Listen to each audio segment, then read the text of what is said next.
Oh, I need to do something with this. Yeah, why is it saying that like my YouTube chat is my primary chat? That's crazy.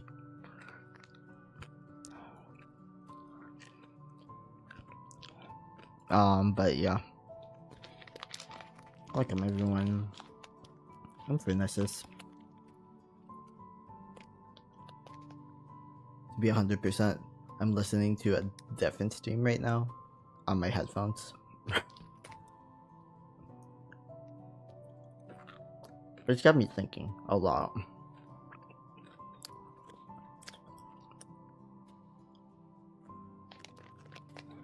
Been how long? Probably. I think it's only been like a week and a half since the last time I even streamed.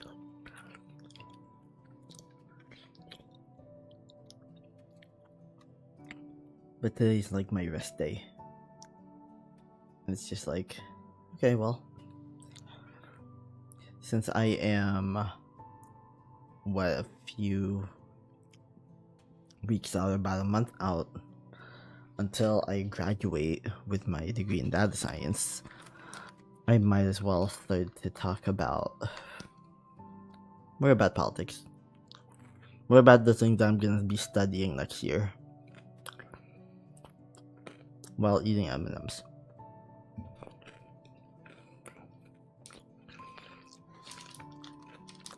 Yet again, I still got Halloween candy left. I have a whole bag of lollipops out there.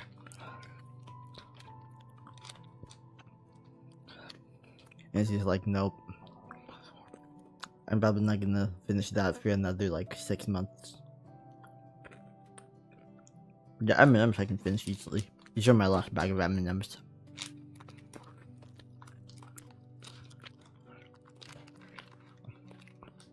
Yeah, stream I'm listening to right now is about like class consciousness, so I'm like, huh.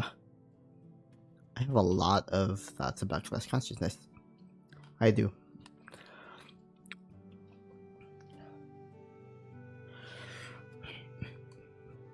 Yeah, because like this stream is about like that stream is about like the psychological benefits of understanding class consciousness, which I'm just like, oh wow, I'm interested in that too.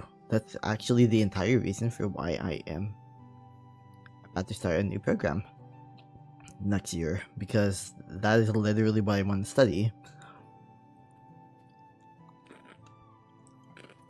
Though like I think my focus primarily is not necessarily like the understanding the intersections of the psyche and class consciousness, but rather like why people end up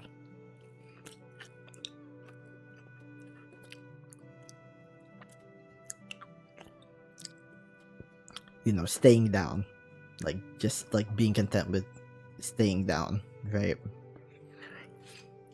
Like why do people just accept the system as it is? And a lot of it really does have to do with the fact that we simply can't imagine what the world would look like if it was actually fair and equitable, right? Because we tend to prioritize stability even when that stability marginalizes us.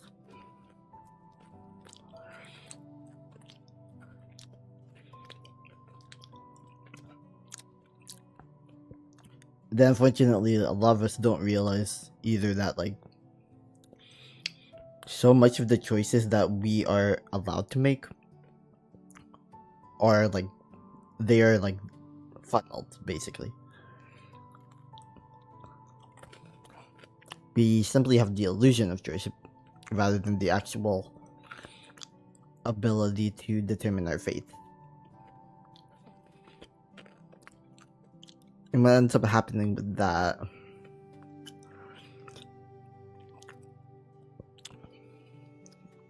does entail mental health consequences. It does entail just a constant state of feeling lost, feeling confused, etc.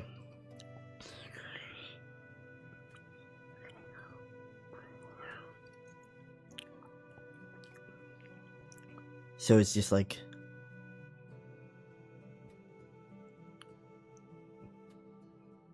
yeah, so we just end up, internalizing so much of the system, and we assume that the system is correct because everyone else is, accepting the system as it is.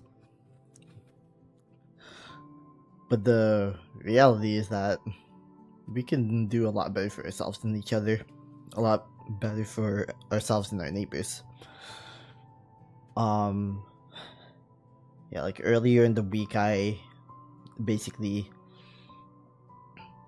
like use my throwaway Reddit account to answer like the social science question, because there are a lot of people that because their focus is normally on the results rather than the history, they believe that Asian Americans are in fact privileged, which as an Asian American myself, I can vehemently say that that is not true.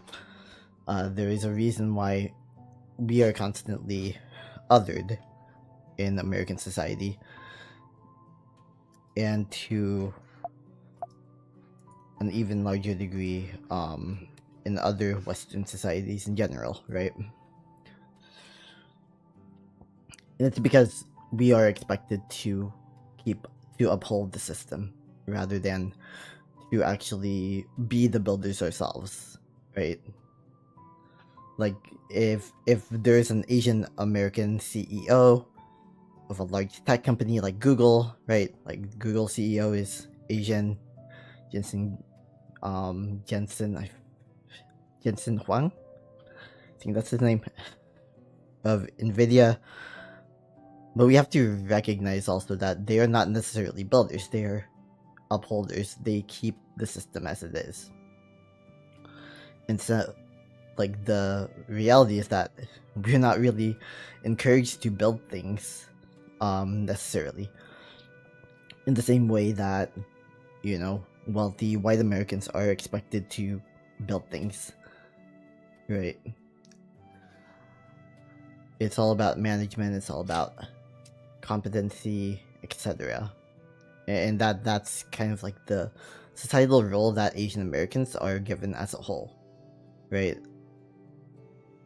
We are essentially people who uphold the systems that white Americans reap the benefits of, right? Like the CEO of Nvidia, CEO of Google does not make the billions that other that like the stakeholders do necessarily.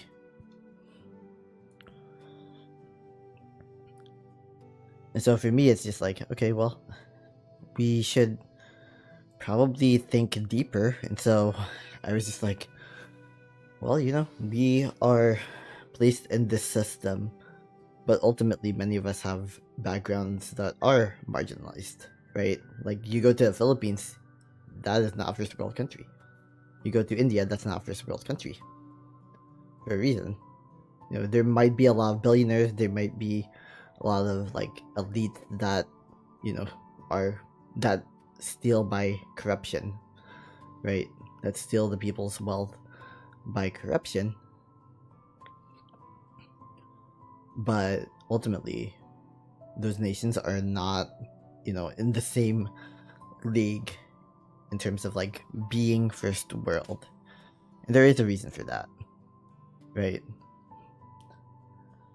And I think I also talked about how like East Asian Americans, for instance, they could be wealthy at home and they could be wealthy here, right? They literally just like aspire here as a result of their predecessors aspiring at home, right? Because if you're Japanese American, Chinese American, Korean American, you're not expected to simply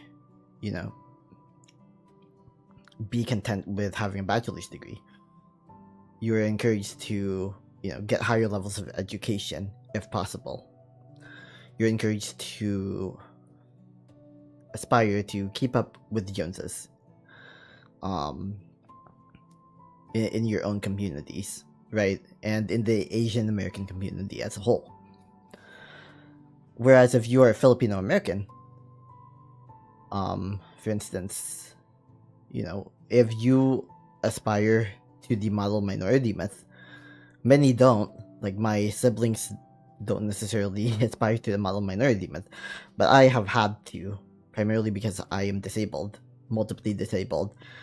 I'm queer, so it's like, okay, well, this society is not going to accept me in any way, shape, or form if I'm not at least a little bit educated. And so I've aspired to try to become a lot more educated as a result. And yes, it has come with like a lot of mental health consequences on my end. Right? But ultimately, there's also just the fact that, like,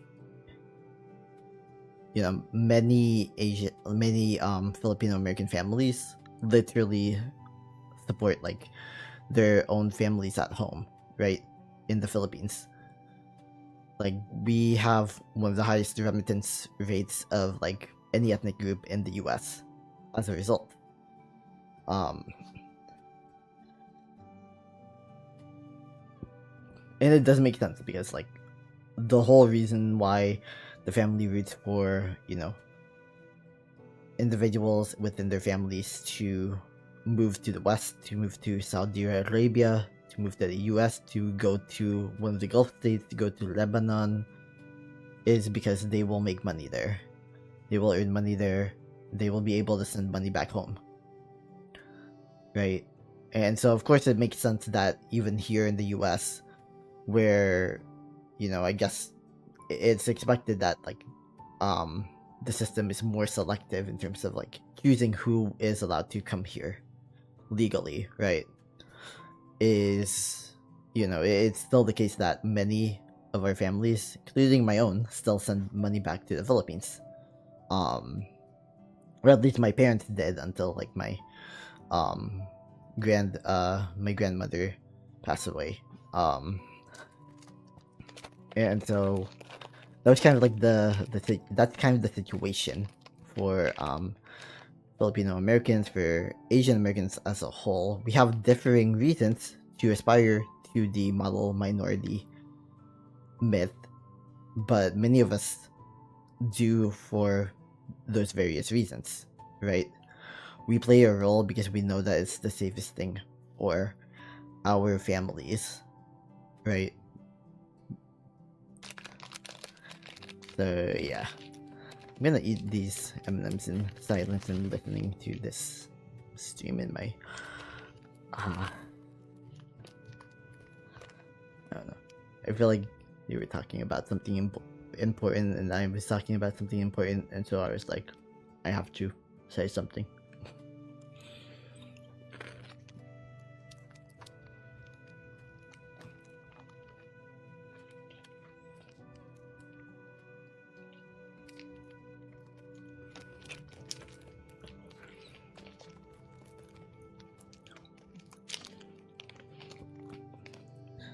But yeah, that's kind of what I have on my mind. I had a few trolls here and there, though. To be honest, like, there's so many people that clearly did not read the entirety of my comment that I put under there. And there were, like, some people that were, like, a lot of people that were actually, like, what's your recommended reading? And I wish I could say it, because honestly, I just read academic papers and historical text.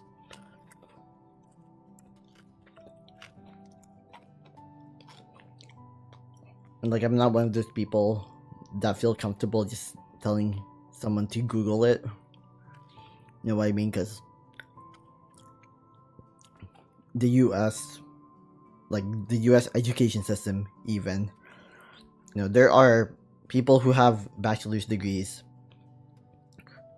and maybe even graduate degrees, and they do not know how to do research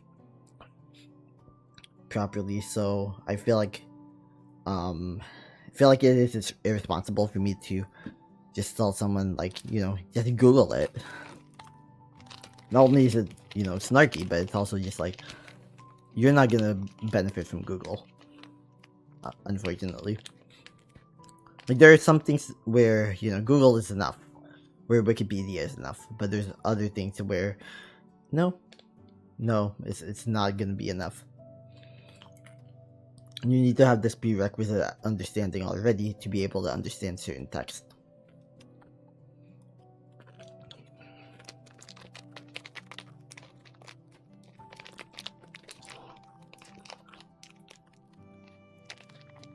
Of course, that's supposed to be like the whole point of like getting a higher education, and it doesn't work for a lot of people, like the ones who pay attention in class, right? But for other people, the people who just squeaked it through, not really.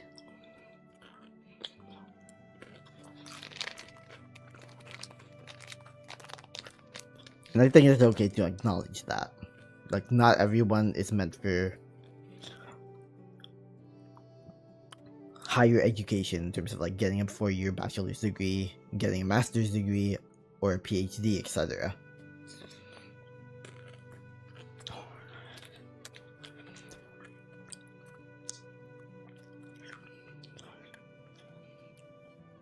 But personally, I just wish that everyone had access to a higher education to begin with, even if it's just an associate's degree. You know, if 4-year public colleges, 2-year public colleges can be, you know, rendered free, then private colleges and universities are going to feel the pressure to lower their prices. It's a net benefit to everyone, but it's not going to happen because student loan companies make so much money off of both public and private student loans.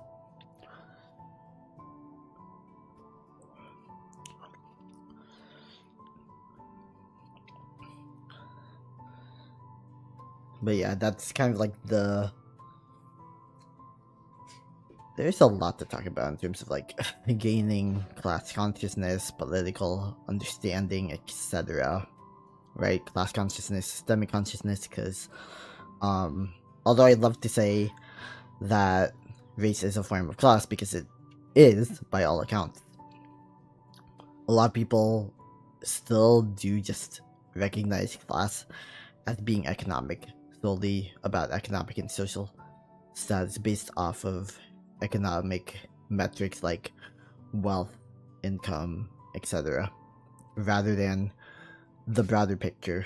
And so, you know, personally, I say I use systemic consciousness in lieu of just class consciousness, because, you know, you don't really have a full understanding of how class impacts people if you don't understand how race impacts people, sexuality, gender, etc. All those different factors, how they impact individuals, and how those individuals are viewed in society and how they can interact with society, right? Because, you know, if you look for instance, like, what's the nation with a similar GDP per capita as like the Philippines?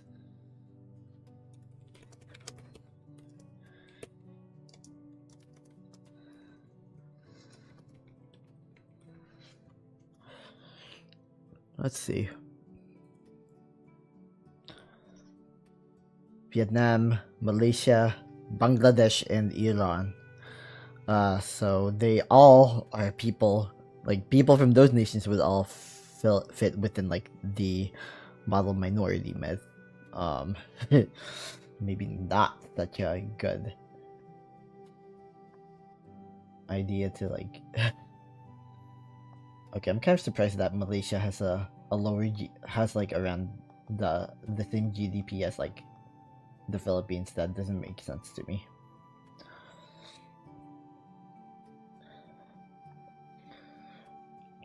Oh wait, no. I think GDP per capita. What? Like, how do I miss that? Yeah, because the Philippines has like 5 times as many people as Malaysia. So, yeah. Purchasing power parity. Yeah. Yeah, because that's what I was thinking. I was like, wait, Malaysia has like 4 or 5 times less people than the Philippines. Yeah, no. Oh yeah, GDP per capita or purchasing power parity. So yeah, you can see that India and the Philippines are around the same in terms of like purchasing power parity, or like we kind of like a metric for the average cost of living for someone in like each nation. So of course you can see that like the US is among the highest. I believe that purple is considered, either blue or purple are considered the highest. I'm guessing that, no, actually I'm guessing that like maybe blue is the very highest. No, wait, no, because I know that Ireland has a higher PPP than the UK. So yeah, never mind that. Yeah. Yeah, so like technically the US has a higher purchasing power parity than Canada, but of course, we all know that like the cost of living in Canada is still a lot more affordable than the US on average, even though it has gotten a lot worse in Canada in recent years. But yeah, this also is why like cost of living is so affordable in places like India and the Philippines, because of the fact that purchasing power is just not as high in those nations. But you can also see that like cost of living is pretty damn high in South Korea, whereas in Japan it's a little bit lower, which is kind of why like I think why in Japan like Korean skincare is seen as like this like commodity, but I think even like Japanese skincare is seen as like this like high commodity in Korea, so that's kind of confusing. But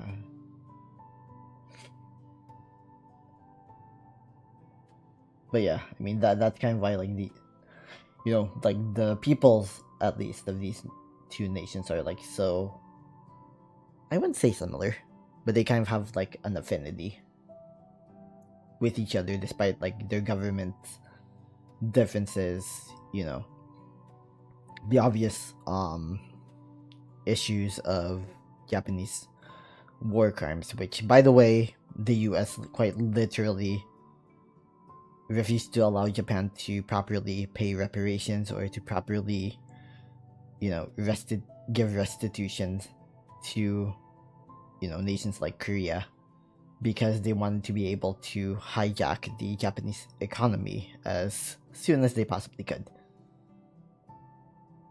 But yeah, anyway, I mean, yeah, you can see very clearly here that like most Latin America, most like countries in Latino America, they have around the same, if not a higher purchasing power parity compared to the Philippines. And of course there are a lot of people that are like the Philippines is the Mexico of Asia, and in a lot of ways it is true. Culturally speaking, we are very similar to Latino America. We are technically part of the Hispanidad for a reason. I should not be doing this on stream. It just bothers me though. Okay. But yeah, if you want to email me, you can. Anyway,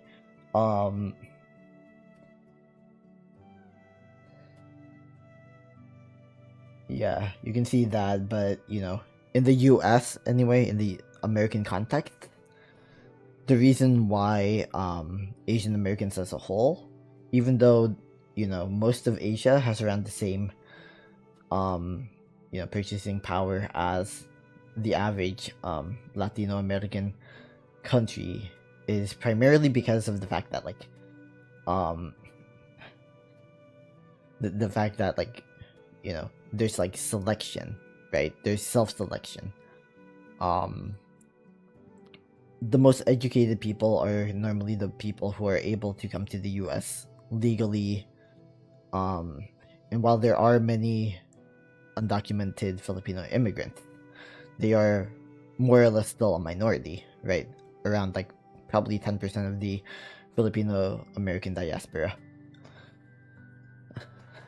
So it's not really like that high. It's comparable to like the amount of Korean or Chinese undocumented immigrants, although there are some measures that have suggested that it's actually up to 25%. But no matter like which metric you use, overwhelmingly most Filipinos are documented. But again, if I do a quick Google search,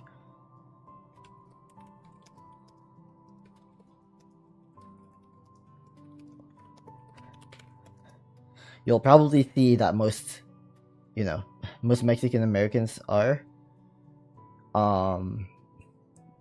documented, because obviously 2/3 of Mexican Americans are citizens by birth, whereas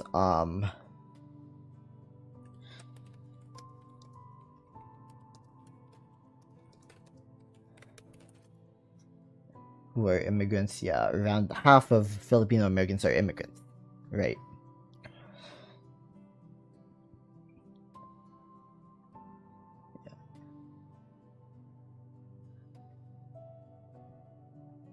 Yeah. So like even though like there's an overrepresentation of like Mexican Americans who are undocumented, the numbers really are that like the figures that appear to be the case is that around like a quarter of like Mexican immigrants to the US are undocumented, rather than like the majority, which is kind of like what like Republicans here in the US kind of want us to think, right?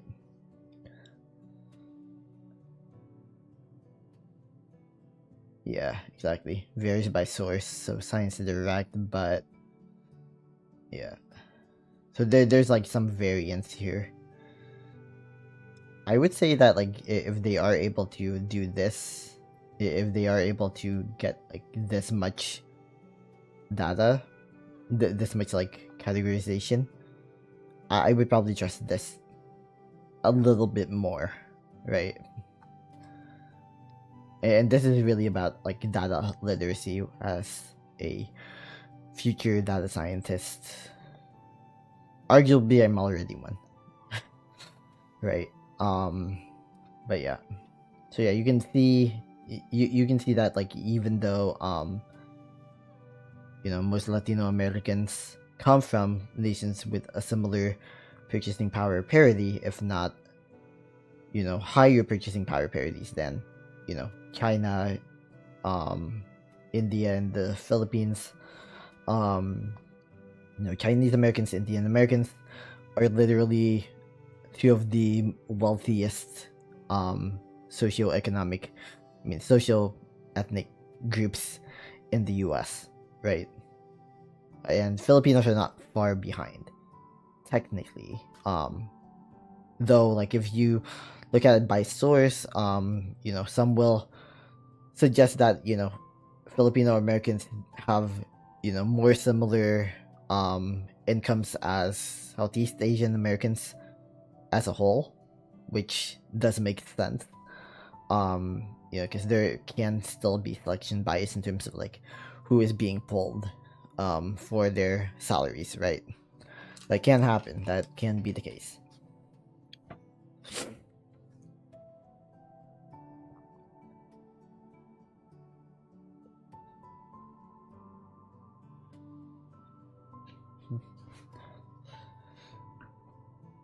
Yeah, so when we look at, when we try to understand like systemic consciousness and political consciousness and how they interact with, class consciousness in particular, we do need to have this like recognition that,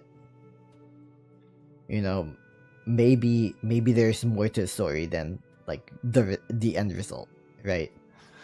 Because obviously, if you look at like median household income by ethnicity in the United States, you'll end up finding that, you know, Asian American households make the highest amount, right? But then but if you were to be able to like really look into like different groups, right? You'll see Filipinos are a lot closer to the overall American population, right? When it comes to per capita income, and even when it comes to household income, like the discrepancy, a lot of this discrepancy for Filipino and Pakistani Americans and Indonesian Americans really has to do with just the fact that like we have larger families. I live with my parents, right? Like, so as a result, our total household income is technically higher. At least when I still had the job, it was higher.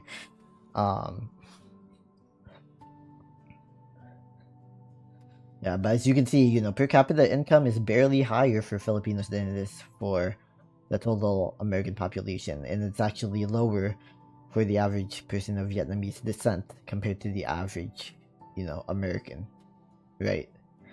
And so, you know, there is a reason why Asian Americans have the highest income disparity of any you know, racial or ethnic group, and that's because of this like really large variance here. You know, whereas you have Filipinos and Vietnamese making around the same per capita, you have Koreans making a little more, Japanese Americans making a little bit more than Korean Americans, and then Taiwanese Americans making the most.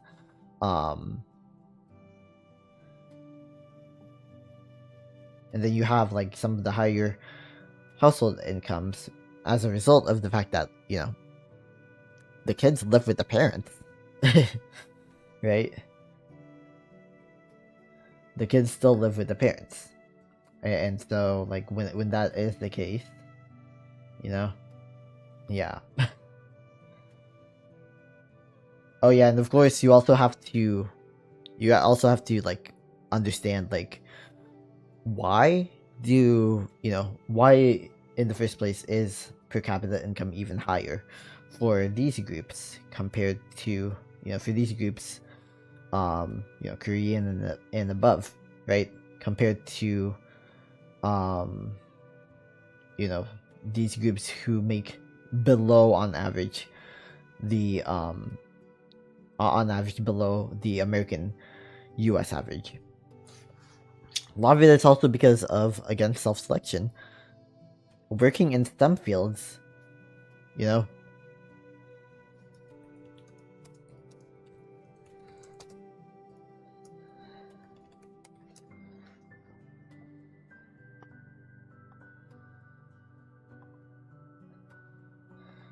well, here, see. Oh, sorry about that. I got full off of the M&Ms. Okay, this is the Pew Research poll, and of course they're a very reputable source, but for the purposes of the stream, they are not giving anything. They are not giving anything that I can read.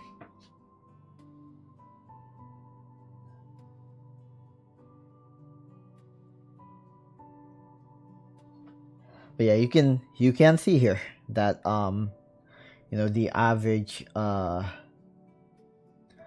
the average STEM degree holder does make more money on average compared to the average non-STEM degree holder.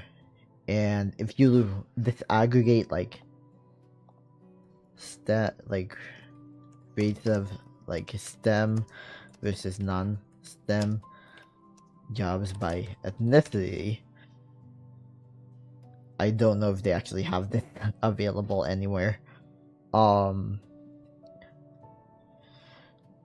my god. Okay, well, this is great.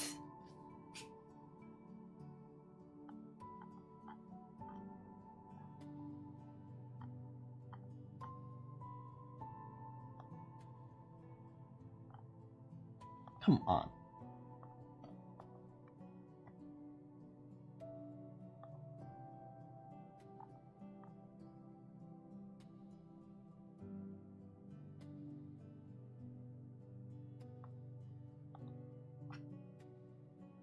Okay, well, I guess maybe it's because the data is not like.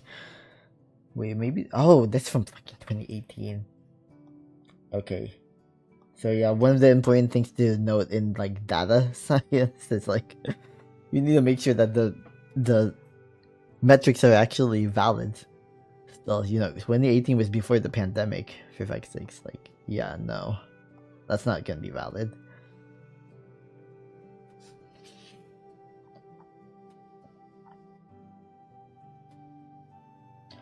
So you can see here this neat little visual. Social science occupations. Really? Oh, this is nuts. Huh, that's odd. Yeah, this one's so weird. Because this one's saying that like the degree that I'm going to be getting next semester is going to be is technically a STEM degree. Which kind of makes sense. Like, I personally do not consider it to be STEM. But okay. I feel like this is kind of like cheating. Social science subdomain. Why does this? Yeah, the Bureau of Labor Statistics really needs to work on its definitions. I don't know anyone who like actually thinks that like political science is a STEM occupation. Oh, that is funny. Yeah, that is Trump's BLS for you.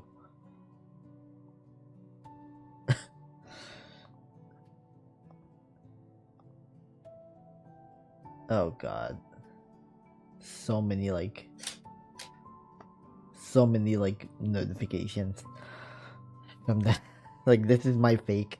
This is my throwaway Reddit account. Okay. Oh, this is from 12 years ago. That's.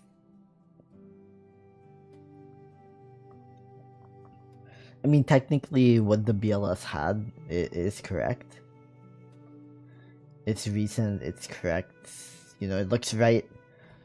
Because when like I was looking at like political science related jobs, a lot of them do have that like kind of median salary. Though like political science is kind of on the lower end of like the social sciences when it comes to like their earnings and their like job prospects. So there's also that fact.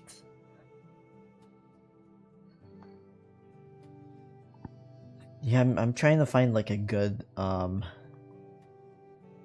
just like trying to find like a good a decent one.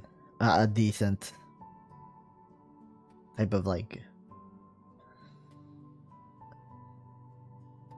some decent data. Okay, some majors ranked by salary. Mid-career salary. Weird. Yeah, I definitely believe this. Yeah, I do definitely believe this. Funny thing, I think my starting was around here. I was a liberal arts major too, so it yeah. But it did take me like a year and a half just to get a job. So like yeah. But yeah, mine was like between these, I think.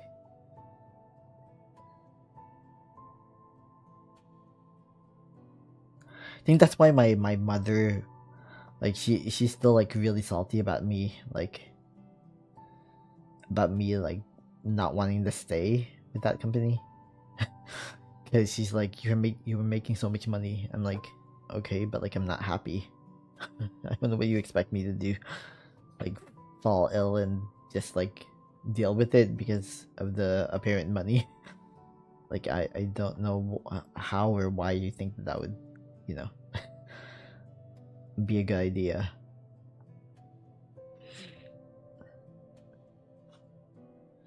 Ah. Oh wow, I almost got an IT degree. It does not pay anywhere near as much as like. Wait, is this data science? Oh my god. Oh, that's great. I love this. I mean, I think apparently, yeah, apparently, like if you're a data science major, you technically count as a computer science major. Unfortunately.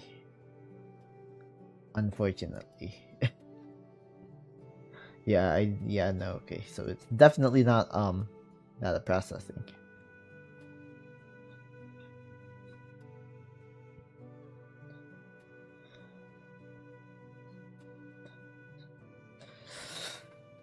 Yeah.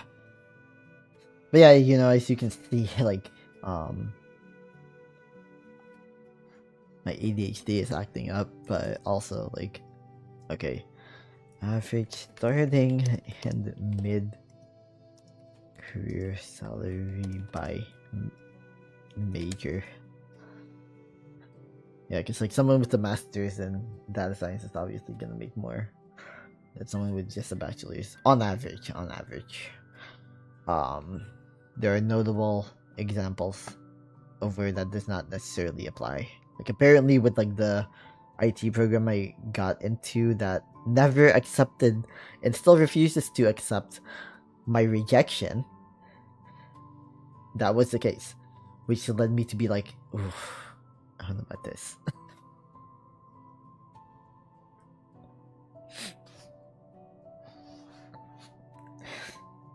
Okay, yeah, let's see here. Big economics. Oh wait, big economics was the source for this one. So maybe, just maybe, yeah. So yeah, you know, as you can see, mid career versus starting salaries. You know, social sciences. Yeah, so this makes the proper designation between STEM and non-STEM, right? This does make the proper. What the hell is going on with health? That sucks. Genuinely sucks. Like they are some of the most overworked people, right?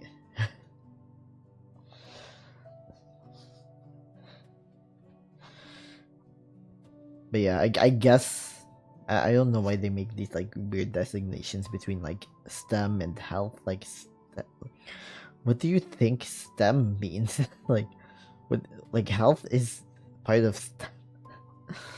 I guess it was like notable enough. You know what? Let's see. Let us see like why health is considered to be lower. Because like public health, yeah, they're counting in like public health, and they're counting. Yeah, okay, that kind of makes sense.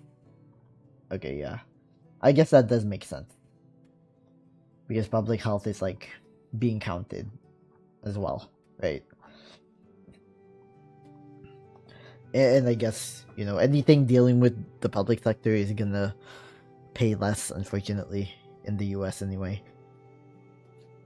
Most of this data is like, you know, US specific, right? Like in other nations like Finland, an education degree is going to get you really far because you have to be like in the top percentile or something.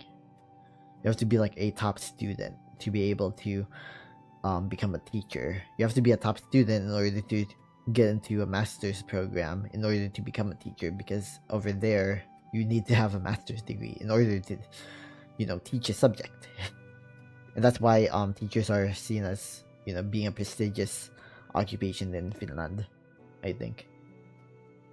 And that's also why they have like the best education system in the world, even better than South Korea. I think like they and South Korea like consistently like battle each other for the top spot in that regard. And they don't even get that much homework either in Finland. Like, they literally barely get homework. But that's also the same in South Korea, I think. And even in Japan.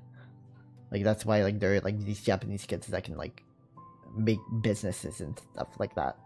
I've seen those, like, I've seen those videos and documentaries and whatever.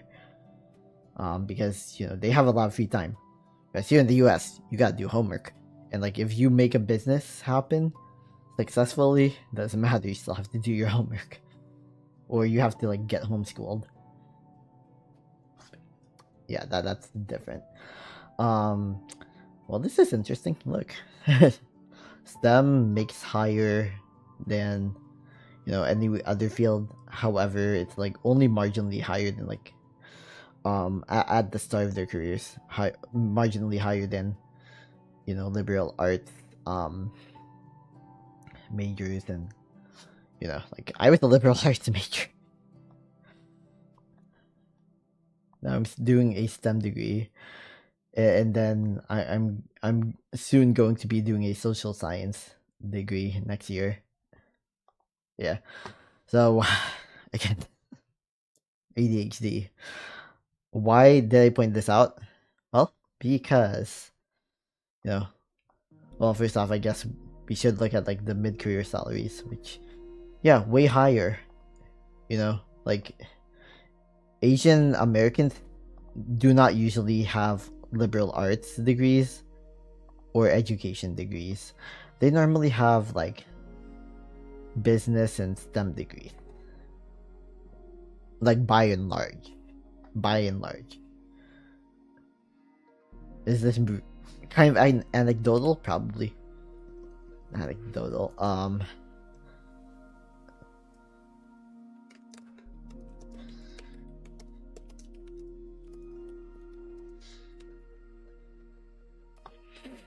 Most likely to earn a STEM degree. Yep. Also, high representation in business and personal care and service jobs. Yeah, there's a wide variance. That's not false, because if you are a Filipino American, you are supposed to get a nursing degree. My mom was like, you should get a nursing degree. Like, at first she was like, you should become a doctor, you're so smart. And then you should get a nursing degree. Because they get paid a lot. And then it's like, and then now he's like, why are you even going to school and not trying to become a doctor? I'm just like, oh my god, how did this loop back? And then my father, he's just like, you should become a lawyer. Yeah, you're gonna become a data scientist, then a political scientist, then a lawyer. It's like, oh my god, I need to move out. I need to find a way out.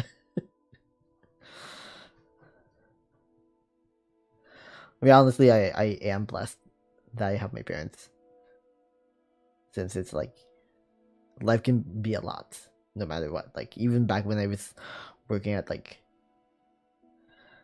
that company that I shall not name, everything stressed me out so much. But yeah, so yeah, here you can see computer science, engineering, life sciences, health and math, you know, most common STEM degrees that Asian Americans get. And I do normally trust Google when it comes to, like, simple searches like this, by the way. Oh yeah, like, like, well, I don't want to say the name of the occupation, because, like, that's kind of like a someone's fetish. Like, yeah. Anyway, yeah, I get that. Yeah, because, like, salons and other fields as well, there are a lot of Asian Americans there. But yeah, like, by and large, you know, most Asian Americans get, like, a business degree or a STEM degree, right? And as you can see here, who gets paid the most out of, like, straight out of college? STEM and business, right?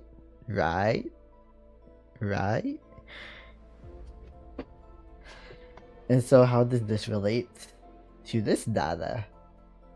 Right? Well, it's most likely that the reason why per capita income overall is higher among Asian Americans is because the fields that most Asian Americans pursue are quite literally the higher paid fields. That is just the tendency. That is part of the model minority experience, right? That is part of us playing our role in American society, in Western society. We get, these types of degrees that are, expected for us to get. We're just expected to get like a STEM degree. We're just expected to get a business degree. And so as a result, the average Asian American does make more than most people of color, right? Right, like, the average Bangladeshi American makes marginally more than the average black person, the black American person, and more than the average Native Hawaiian and Pacific Islander person, slightly more than the average Latino person, slightly more than the who then in turn makes slightly more than the average Native American and Native Alaskan person, who's not Hispanic, of course.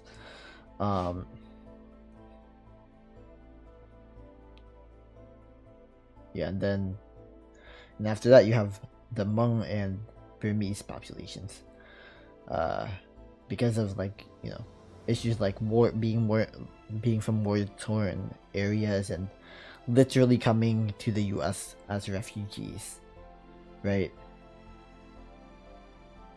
And that's like a large part of why they aren't doing as well economically speaking compared to other Asian Americans, right? And you can arguably say the same thing about like many of the Southeast Asian groups as well.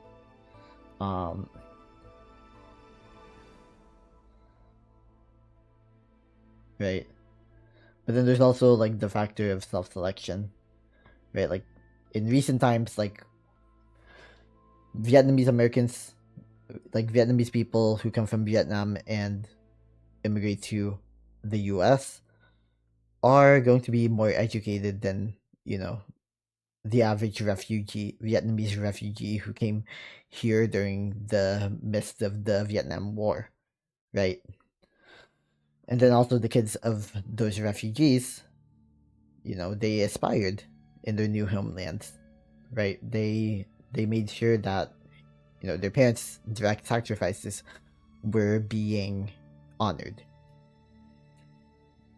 And so that's kind of like an overall, like, almost a united, like, Southeast Asian experience in a lot of ways, maybe with the exception of, like, Thailand, right?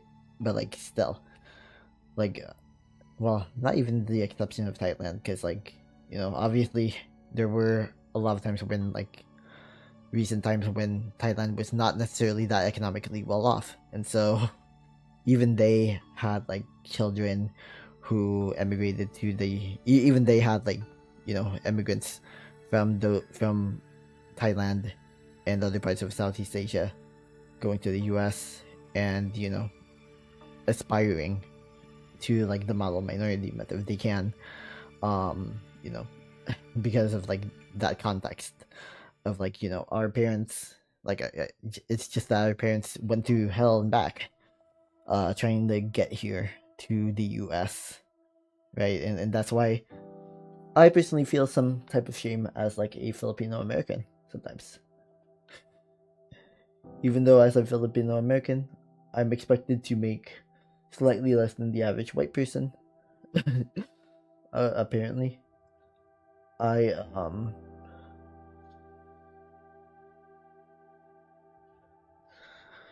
still feel like that responsibility because of the context of like my parents having gone through hell and back. right?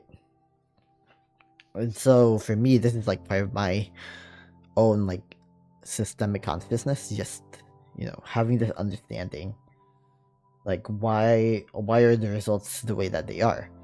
Why do more Asian Americans make more money than other people of color?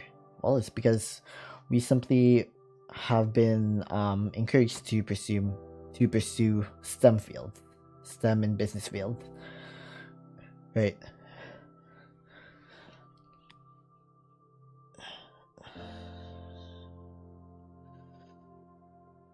And then like at the same time, we have just this like situation as well where like because of the sacrifices that our parents have made, the fact that many of us literally have genocidal warfare within our recent histories, like I'm Filipino, Philippine American War, having happened, etc. Like literally genocide of like so many Filipinos, specifically from like the portions of the Philippines where my family is from, like on both sides.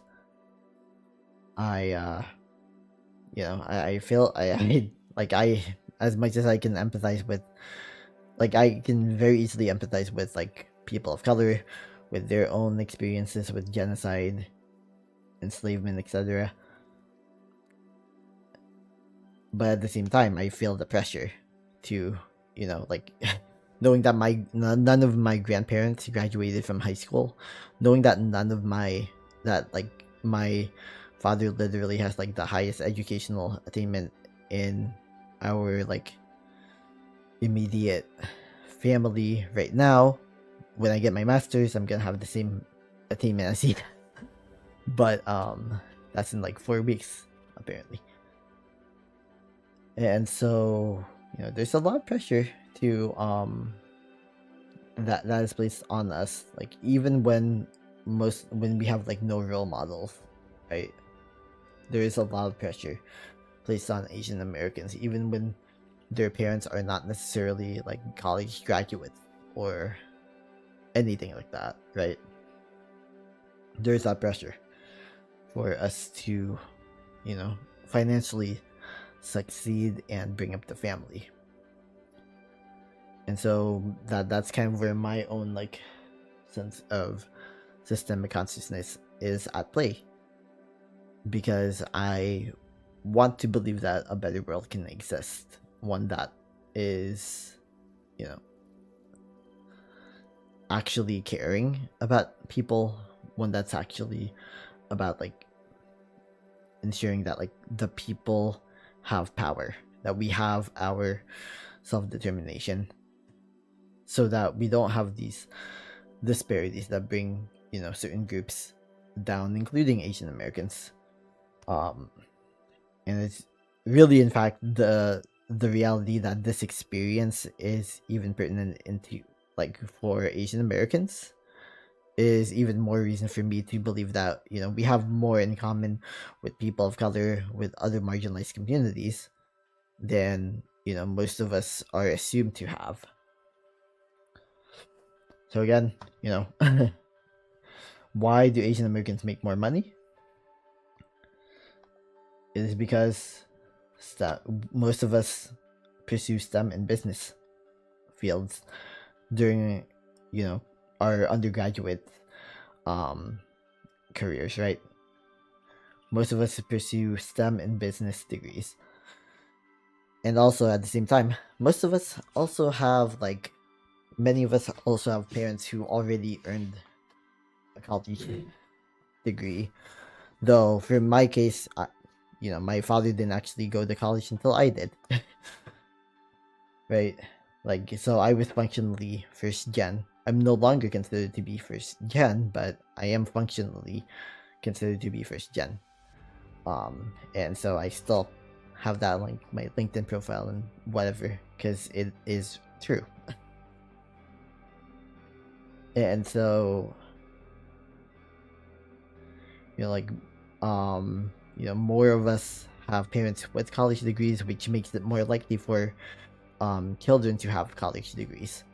Not a guarantee, but it makes it more statistically likely. There is that link that, you know, like that's the whole point of why there are even like first gen considerations that are made for like college admissions, for college applications, etc. So higher educational attainment in general, and at the same time, when we do pursue higher education, most of us get STEM and business degrees. That's why we overall make more money. I can probably expect to make more money now that I'm going to have a STEM degree. So fingers crossed that like my layoff is like that temporary. Right. Because I had a liberal arts degree. That's why I had a liberal arts degree. And the fact that I am going to combine it with the power of a STEM degree is like, yeah, so.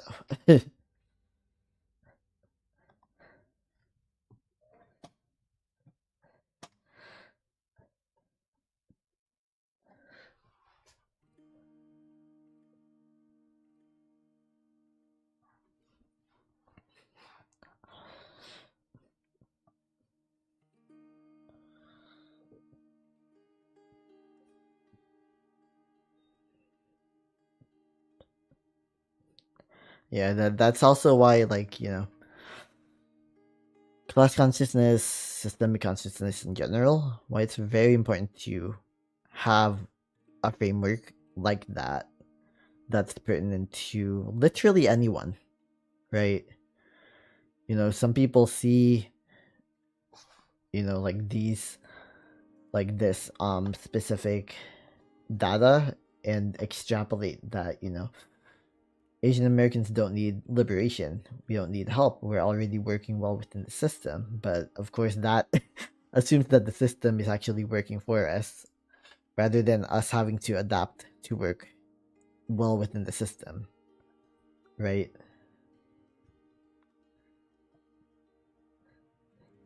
And so this is kind of like the point of needing to increase our class consciousness, our systemic consciousness as a whole.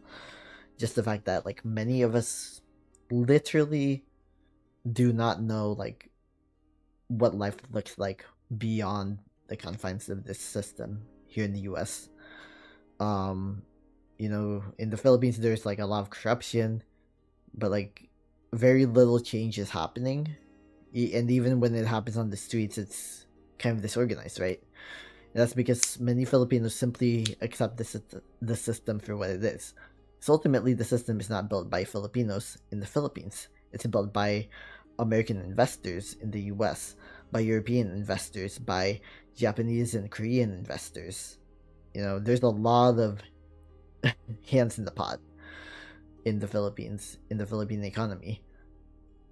Even Chinese investors as well. There's just a lot of hands in the pot, mixing everything up, making it more or less like impossible for the average Filipino to think of what the world would look like, what their society would look like if they weren't subject to American imperialism, American hegemony, Western hegemony, and by extension, hegemony by, you know, investors from Japan and South Korea and even China, because of course a lot of like China's, you know, projects is about competing with the US in the same way that a lot of the Soviet Union's projects were all about competing with the US. And so with that context, it's just like, well, why are they brought down? Why are they so down, even though, you know, like Filipinos are very educated.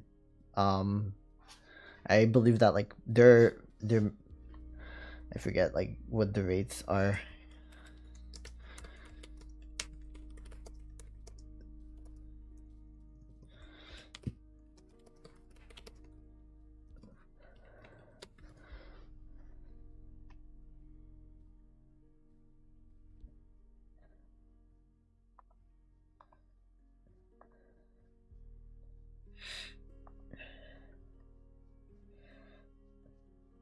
Okay.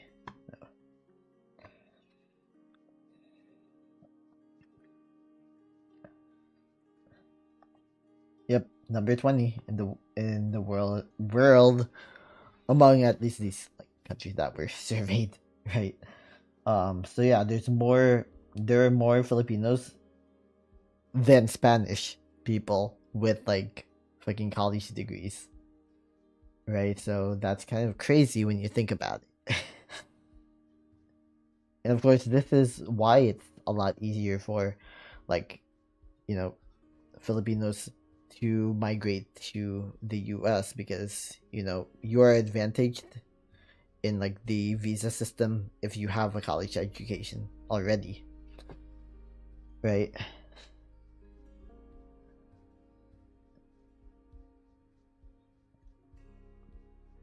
So that is what makes it easier. But yeah, it's crazy, right? Like there are more Filipinos with a college education than there are Spanish, at least as a percentage of the population, right? And there are almost as many Filipinos with a college education as there are Japanese people with a college education. That those are crazy numbers, right? Because like I think the Philippines has around the same amount of people as Japan. I forgot.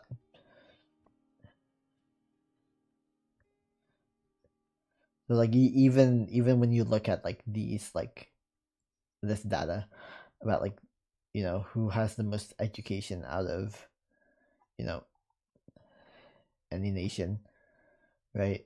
It's just like or like the highest educational attainment, but as a percentage of the population. You see that the UK has a lot, even the US has a lot. Um, Ireland has the most, which is primarily why they have like the highest GDP per capita. Or at least one of the highest GDPs per capita in Europe. And of course, Singapore and Switzerland, as other nations that have a relatively high amount of people with a college degree, right? I didn't realize that like Switzerland was bigger than Ireland. Oh wow, so is Singapore. That's odd. Anyway.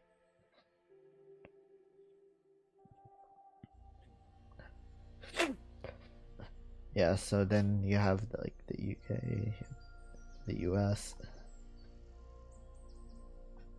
Like and even though the UK has like a higher percentage of higher share of people with a college degree, their numbers are around the same as the Philippines. Actually, it's lower than the Philippines and Japan, right? In terms of like how many sheer people have like a college degree. So again, like that makes it a lot. That's kind of why like there are so many like Asian immigrants with college degrees because like we just have more people in Asia, right? The fact that there are around as many Japanese people as there are Filipino people with a college degree, and this is matched by like the amount of Brazilian people with a college degree. See, look here. Even you know, China has a very shockingly low amount of people who have a college degree, and and in the American context, you would also be surprised to see that like there are a relatively low amount of share of people in India with a college degree, but just the sheer fact that they have so many billions of people each, like I think in aggregate they make around like 3 to 4 billion people in each of these nations. That is why over 100 million Indians have a college degree, and almost 90 million Chinese people have a college degree, and of course specifically in those nations, right?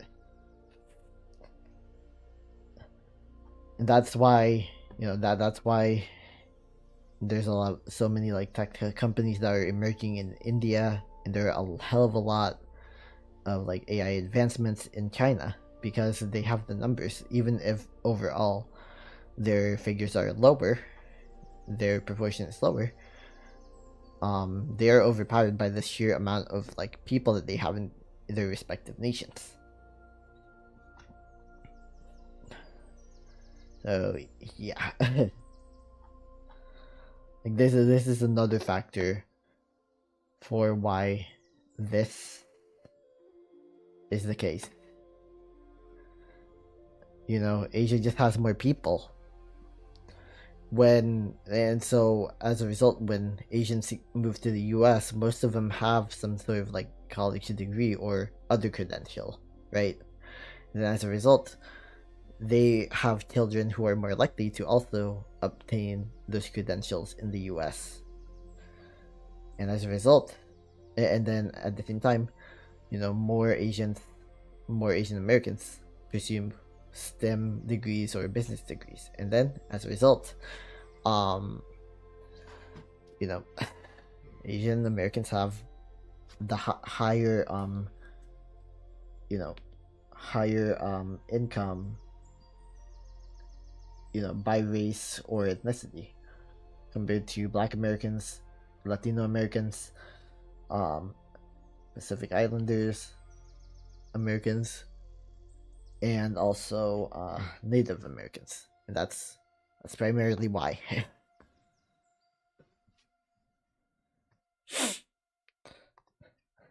Yeah,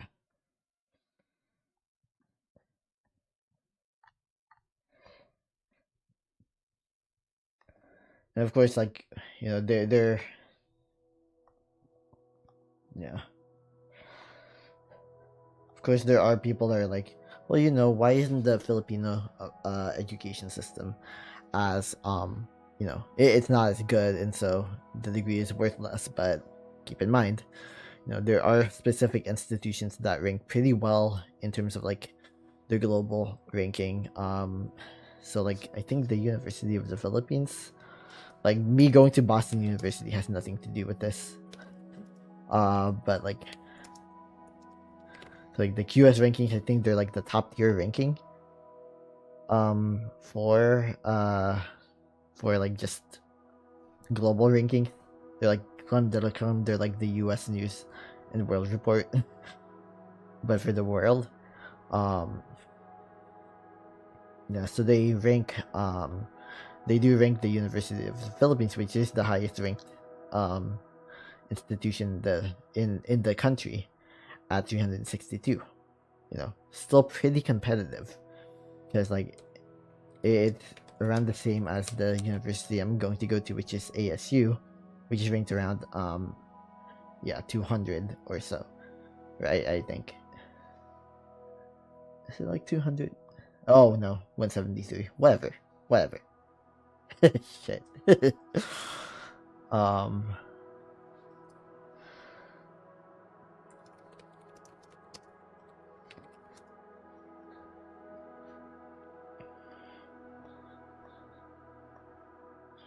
yeah, 362.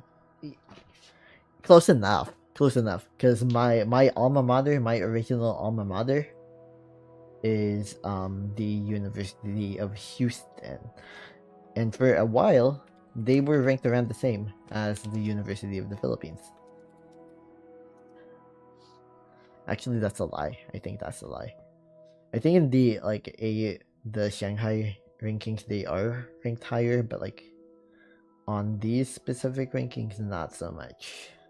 I think they're like 400, 500. Yeah. So it's like, and U of H is not considered to be a bad school in the US at all, right? So I mean, it's one of the Big 10. I don't know college sports, but yeah.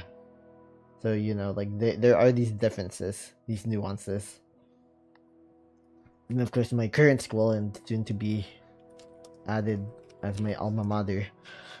Just have to get through this month. I'm so tired. I'm so tired. That's why I had to like just take the day off today because I was like, yeah, yeah. I'm so tired, but yeah, it's like no 88 in the world, top 100 in the world. 160 something. I mean, 360, not bad. Like because like these global rankings are really all about like the research that's being done, right? And like the personally like the fact that like ASU is like a top 200 school, like it kind of makes sense for me to go there. And the costs around the same as like if I were to have gone to U of H for a second degree. So there's also that. There's also that. But yeah, let me walk. I will walk and I will like close my windows. I will like turn on my lights.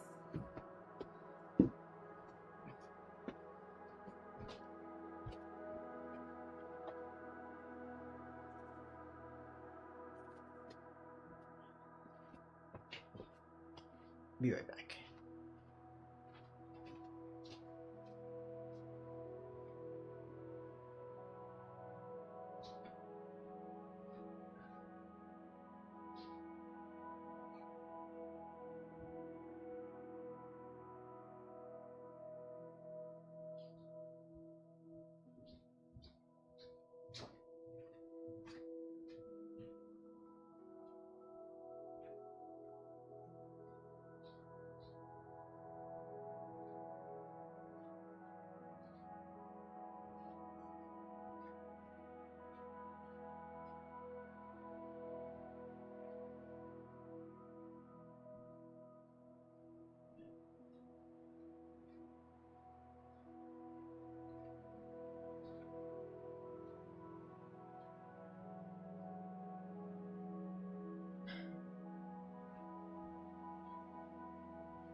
Okay, back.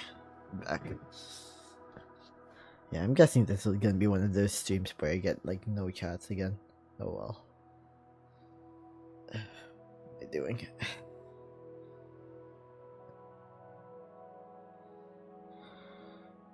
At least I'm trying.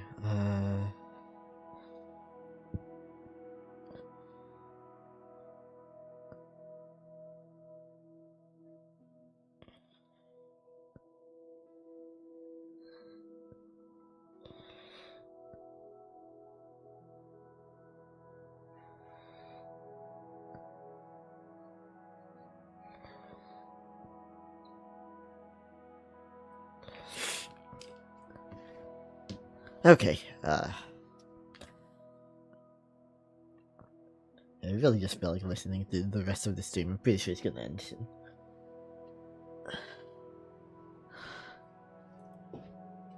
Then after that, I'm gonna have to like take off these earphones because my ears are so sweaty. So sweaty. Kind of annoying. Yeah.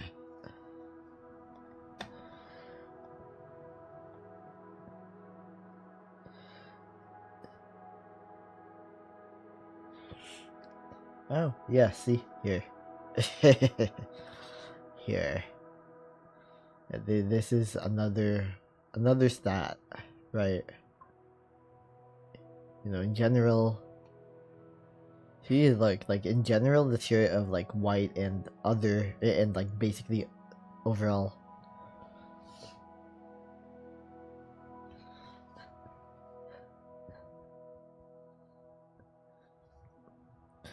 Yeah, so basically, like, you know, the data shows, right, like white and really in general, like all races. I don't know why it has to say all races, not just like all other races. Maybe because like others might be lower or whatever, but still.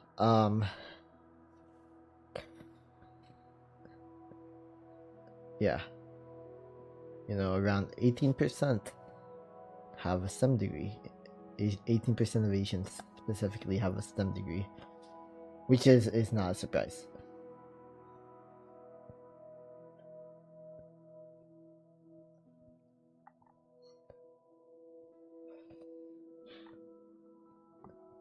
Yeah, the top 3 for all races: business, psych, and general business. What the hell is that? I'm sorry. Oh, nursing. That's crazy. I didn't know there were so many like. I did not know there were so many like nursing degree holders.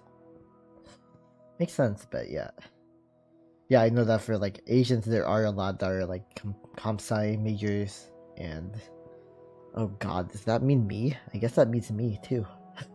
Data science nerd here. Electrical engineering, and then there's also nursing, which is in common with all races. I would have thought there would be more like more nurse. I mean, not more nursing, more psych, and like maybe not psych. But yeah.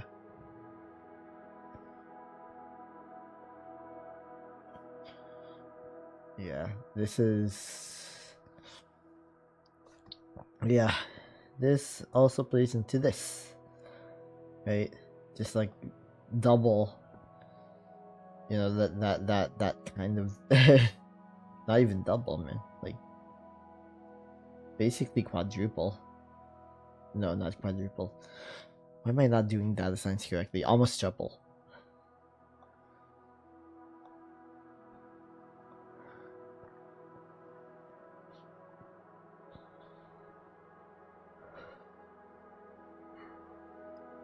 Oh yeah, but specifically, yeah, there are more, yeah, specifically those who have like citizenship by naturalization, basically those who emigrated here legally, they have overall like more STEM degrees. Yeah, they overall have more STEM degrees, I guess.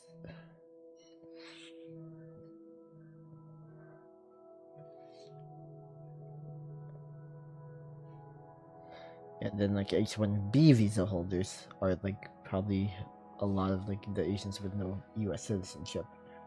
So yeah, a lot of them have STEM degrees because that's where the shortage is for the skills gap. Yep. Oh wow, this is relatively recent too. Oh yeah. A lot of times you need to look at the data in order to like have an understanding of the societal context. So yeah. Specifically here, it's really about like looking at the data to understand why, Asian Americans make more money per capita. Even Filipinos make more money per capita than the maybe not more than the average Asian. We're like just below the average Asian. And below the average white person per capita. But Filipino households earn more on average, right? Because more of us live together. That's why. And of course, you're not like none of these stats really account for things like disability, right? Or disaggregate for disability status and other things like that. Personally, I do have multiple disabilities.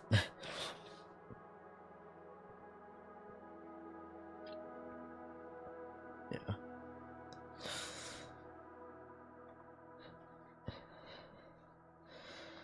But yeah, that's part of increasing like your class consciousness, our class consciousness, and systemic consciousness, like more broadly, has everything to do with having an understanding of like questioning assumptions, right? Like here I'm hoping that like anyone who ended up watching this is now questioning like why is questioning what's behind this, because if the only thing that you do is look at the results, then you're never going to get the full story. You're not going to understand the full scope and context. But when you do start questioning the whys, then it's very easy to figure out why these certain things happen, right? Because the fact that there are so many more Asian Americans with STEM jobs and business jobs as a proportion, so many more Asian Americans with a college education compared to white Americans, you do wonder, why is it that it is barely a blip? This accounts for like maybe at the most $5,000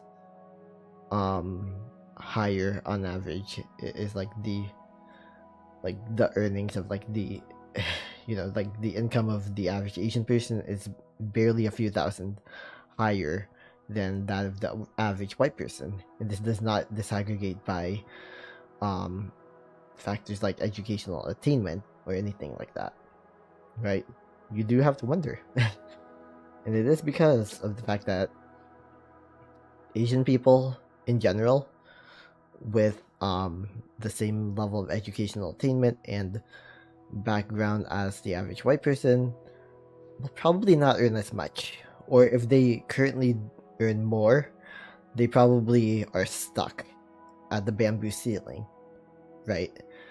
They probably are relegated to a subversive role in albeit a large company, right? I did not get a single promotion back when I was working for a Fortune 500 company. A lot of it was by choice, I will say. I will admit.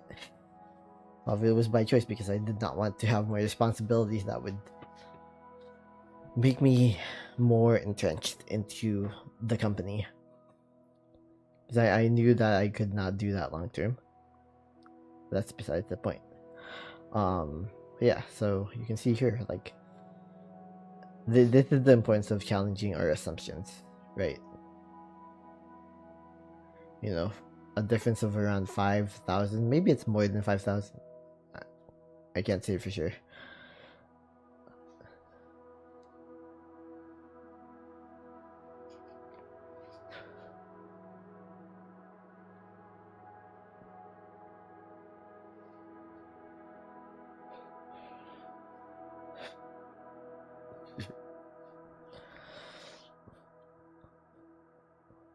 But yeah, I mean, we do need to recognize that even though on average, you know, more Filipinos, like Filipinos do earn more on average than the average person of color, right?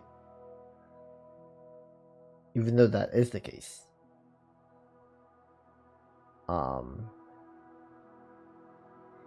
it's also the reality that we should be earning a lot more if we were supposed to be in parity with, like, you know, white people, right? Because white people do not have a bamboo ceiling. If they work hard enough and they're go-getters, they will get the job. They will get the job. And if their current job doesn't appreciate them, it's a lot easier for them to, you know, and this might sound anecdotal, right? It might sound anecdotal to say that the average white person who is a go-getter and highly motivated will get the job, because of course there's, like, if you're Gen Z and you're white, you're probably just as cooked as the average Black or Asian or Latino or Native American Gen Z, because unfortunately the prior generations failed you. But you know, in aggregate, on average, um, you know, Asian Americans should definitely be earning more than the average white person. Yeah. If we are to, like, do things by parity and by comparison. Comparison is kind of the devil, right? But that is besides the point as well. Yeah. Kind of tired of seeing this graph. I'm kind of more interested in seeing this. I'm like, oh, so what do I, like, what can I expect from myself? They want to work in this field, but I'm going to have a degree in this and also a degree in this. So it's kind of funny.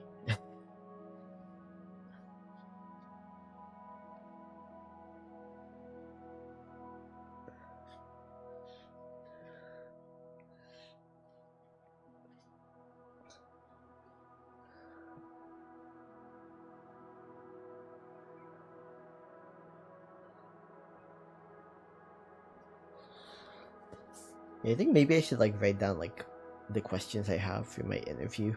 Well, not interview. I don't have an interview, thankfully.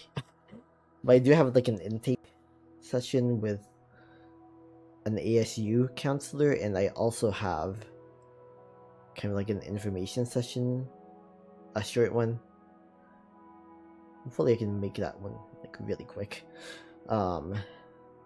With someone at a program that's, like, with Columbia, but, like, I really don't know or even think that like I'm very unsure if, like, I'm a right fit for that program, or if they'll even accept someone like me, because it's like I will already have a data science degree and it is a data journalism program. I'm hoping that, you know, that I could still find value in it and that they would have, you know, find value in me joining, but not sure. Cannot be sure. Because it's like, you're already going to have a data science degree. What do you mean you want to join this program? I hope that that's, like, that's what my inner voice is telling me. But I really hope.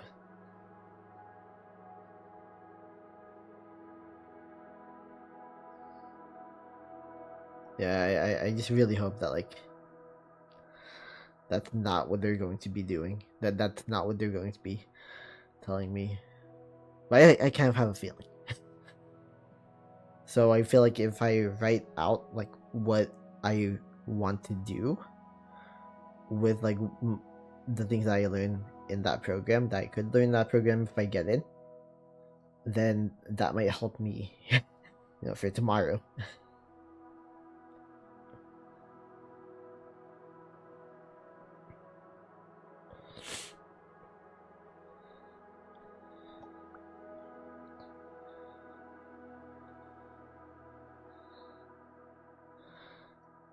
Yeah, this one's a really weird question, right? It's like I keep seeing this thing.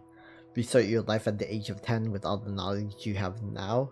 Why would I want to go through my entire life all over again? Or jump to 50 years old with 50 million in the bank? Come on. Who is actually legit? Like, who chooses?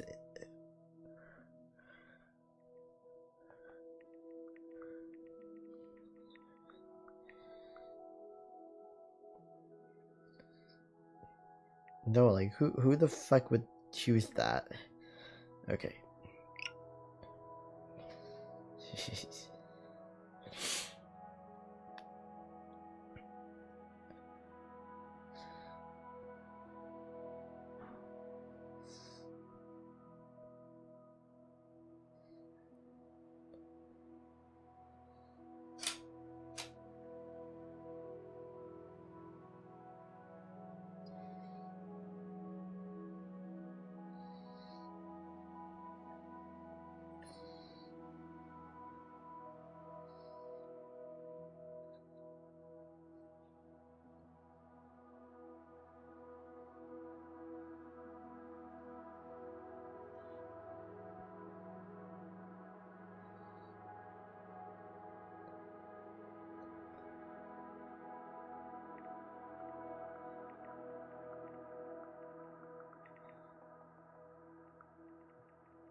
Wait.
Only 8 searches on my LinkedIn. Weird.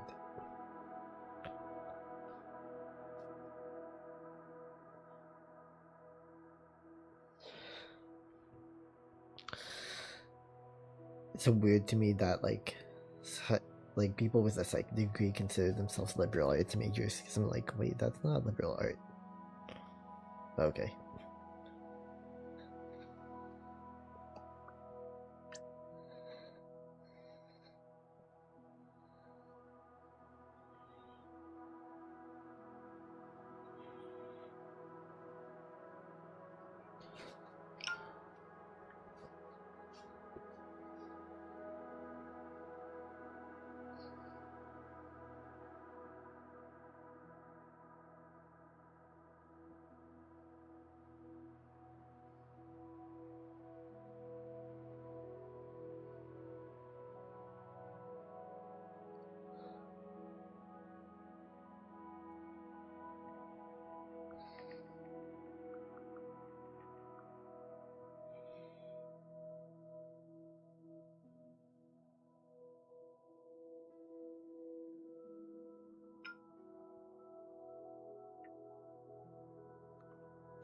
Right.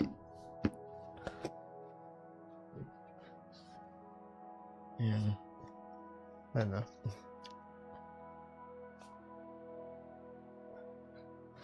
Probably need to like. Oh yeah, I should probably like work on my little BE application. Yeah, and I can do it here.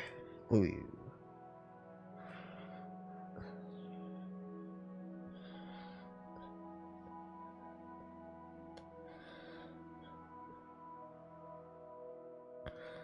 Oh no. Drive. Go to my Google Drive.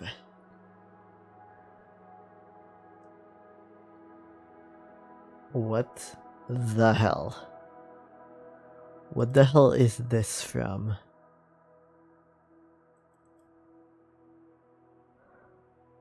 Oh, yeah. Like, huh? Oh yeah, you think I just looked at like someone's profile because I was like, wait, did I get a message regarding that? I hope not.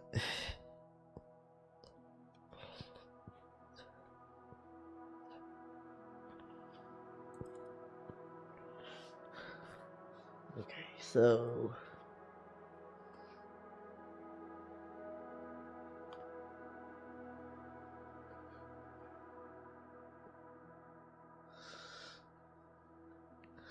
yeah, my ears have to be very itchy.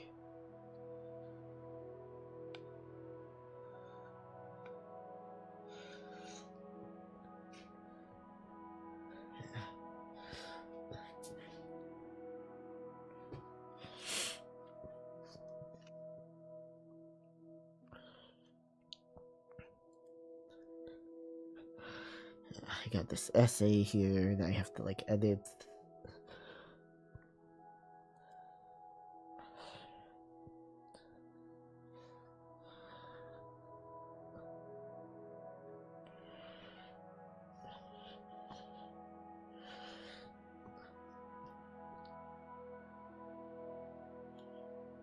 Yeah, let me look at my data.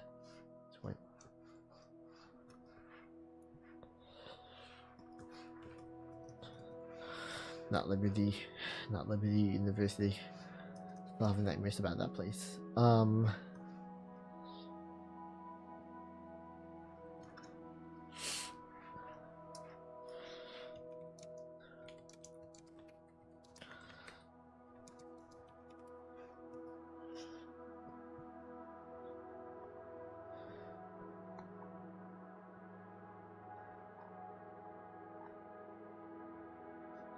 Oh yeah, I forgot. Like right at the below here, it's like I can literally look at like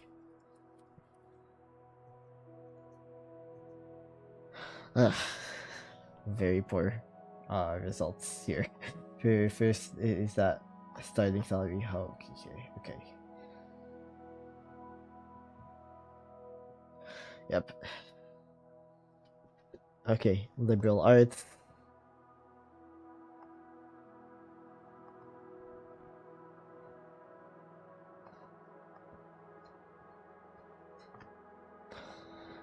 So the average liberal arts career will fluctuate like a lot, like literally double in salary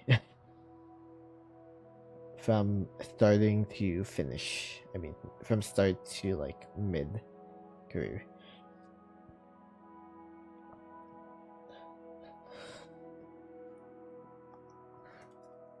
I think fine arts.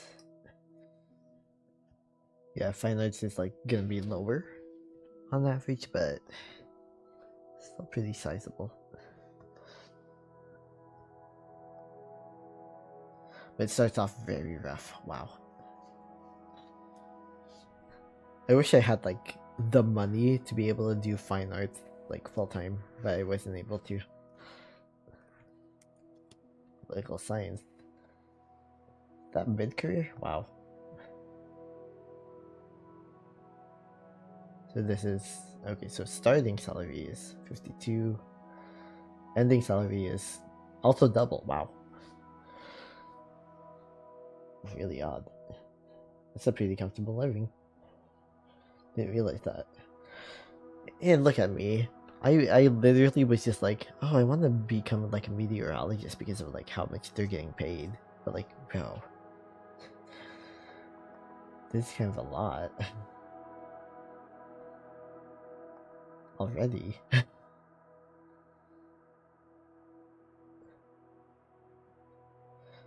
Do they have like data science?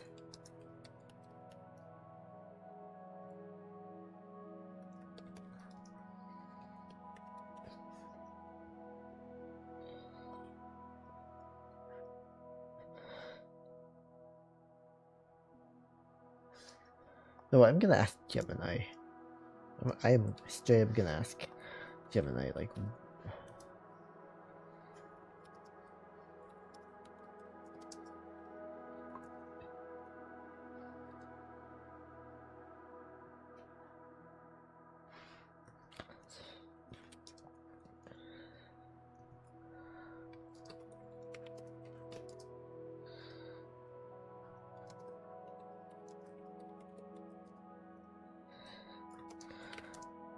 giving y'all a little bit of prompt engineering advice.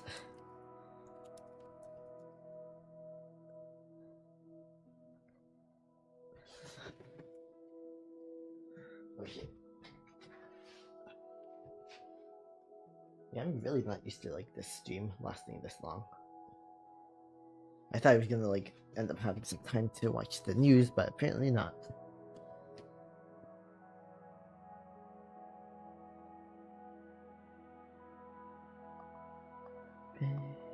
Okay.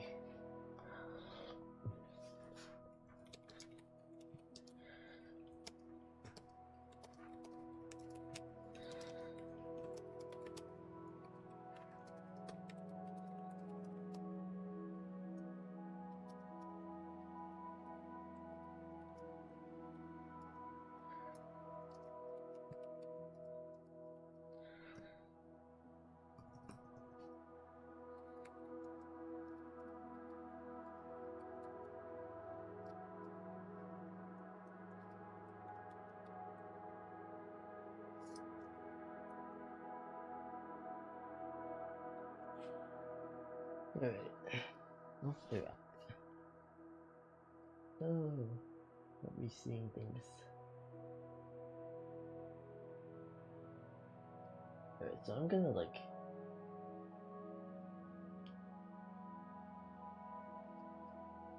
Wow. Obama's hair is like completely white. I should not be like surprised, but I guess I'm kind of surprised because like Michelle Obama's like hair is like still. I mean, granted, no, I'm not a liberal or lived up or someone who believes in like hero worshipping the Obamas, but like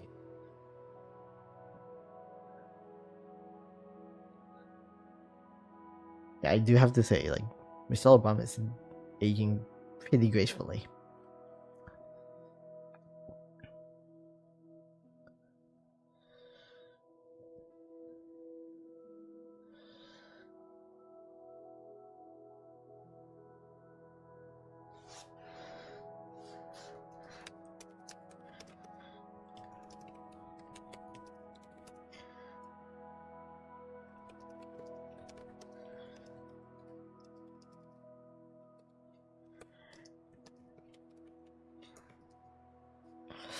Yeah, I'm looking, trying to figure out. Like, clearly, like, personally, I feel like, you know, computer science probably would be the one. But it's like, I like understanding, like, the information a little more. Yeah, okay, this makes sense. Oh, yeah, because decision science, like, we've covered it, but not that much. I will say, we've covered a little bit of decision science, but, like, a lot of it really is, like, applied math and, comp sci. So this is, like, the expectation for us. We start off as data analysts, which does make sense because data analysts, you know, make a decent bit, like, within, like, the 70 to 80,000 range, I think. I was one, but, like, I was one out of Fortune 500, and so that was, like, that's a completely different context. No, you cannot expect to be that type of data analyst immediately.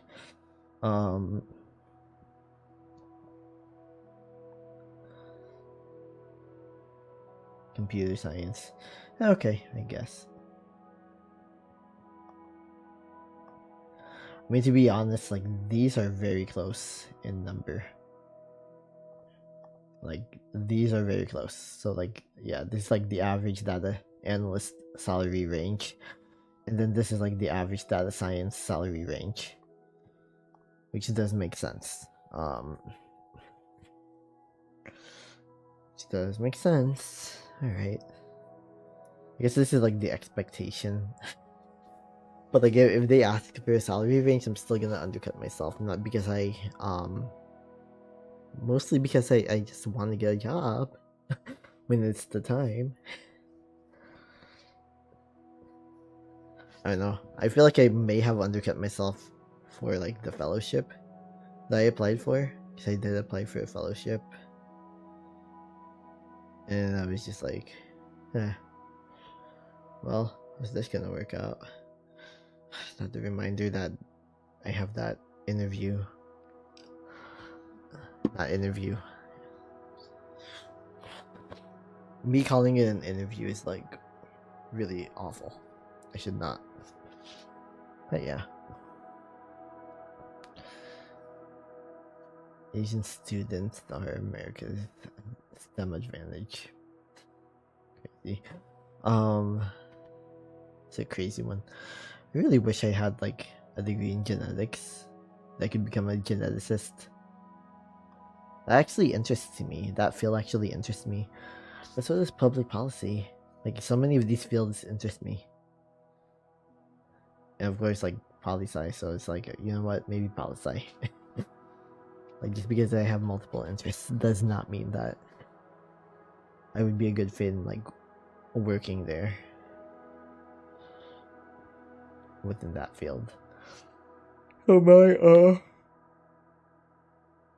mid-career salary expectations are, like, above 100k, 10k, which, not bad. Not bad. Oh, yeah.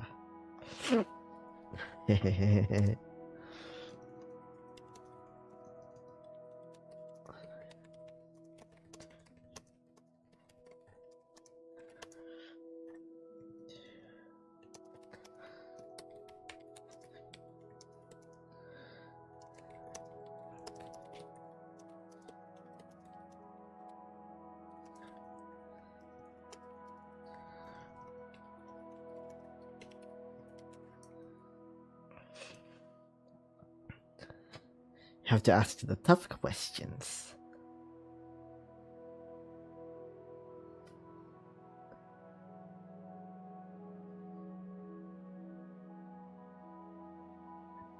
Projecting skills evolution.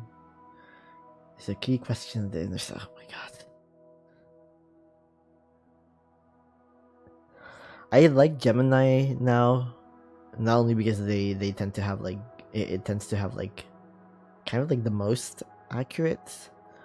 I would say even for like coding questions, it answers the questions pretty accurately. But like at the same time, it doesn't glaze you as much as ChatGPT does, or like even DeepSeek. Well underway, standard requirement. Okay.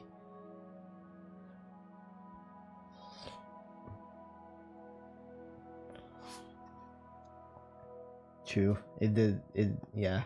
In the past, it really was like small data. Like literally, you just like compile the data sets, and you're just like, okay, well, what's the count over time? Oh wow, that's such a great visual. Like back when I was going to school, for my political science minor, I was just like, I would get lost in the visuals. Maybe I should have known that I would probably make for to be like a decent data scientist. Based off of that, like I love looking at the visuals. Like that's my favorite part of like the data science process. Like literally last night I spent hours and hours just trying to get to like a point where I had visuals. It was nuts. Like I should not have done all of that, but I did. But yeah, I don't think anyone can blame me, honestly. Yeah, I feel kind of guilty because it's like we have a group project, and it's like I know for a fact that if I were to like really hone in on and focus on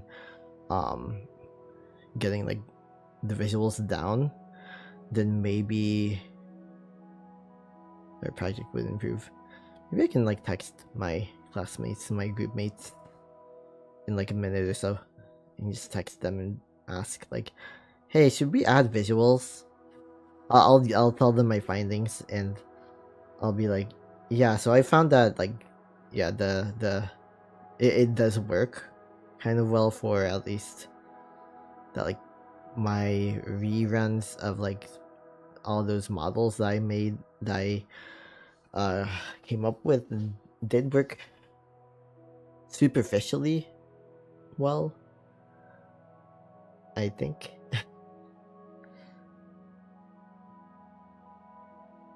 But yeah, I also think though that like, you know, yeah, I would just tell them that, and I would just ask, you know, hey, can you all like maybe pitch in for the visuals? They already coded all of this. Cause yeah, like for my data sets, they were like really imbalanced, so which means that like, well, they weren't really that imbalanced. It's just that like they were kind of imbalanced in terms of like,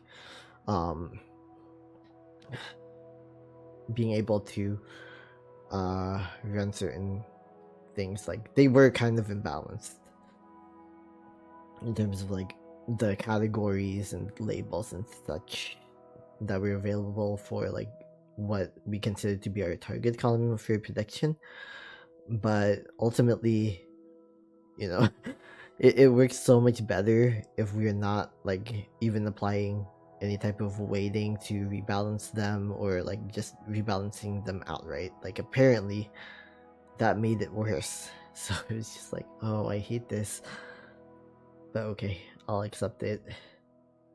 And I even found that in my personal modeling for my capstone for the entire program. I did find that using the imbalanced data sets works so much better for neural network modeling, which is literally the only type of modeling that we're allowed to do for this group project. So that sucks. Yeah. Text sets data. Oh yeah, like NLP. Great. Yeah, social media data, geospatial data. Well, I can see how. Yeah, I think, for me, it's like the scraping part, like just learning web scraping and proper web scraping practices. That would be reason enough for me to take that like other program that I'm interested in taking. It's like I know how to do like building machine learning models because that's literally all that we've done for like 2 or 3 semesters now. And so it's like, yeah, I know how to build machine learning models. I now know that like the machine learning models that I was like using, or like why we use them to begin with.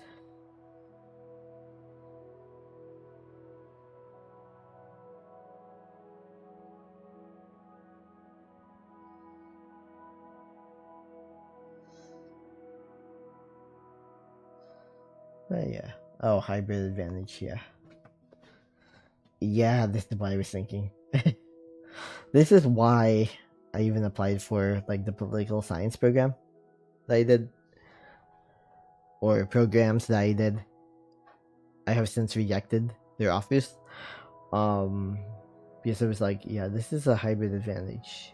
It would make me a little bit both capable of doing like the quant skills and also capable of doing like the proper political science type of deal. Um,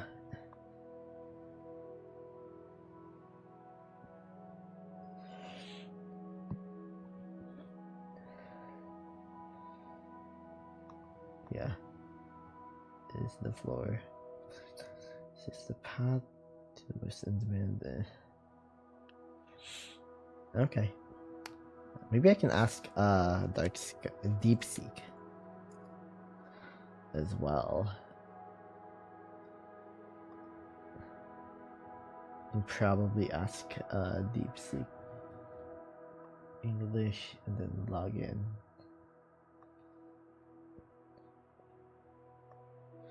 Yeah, I wasn't I?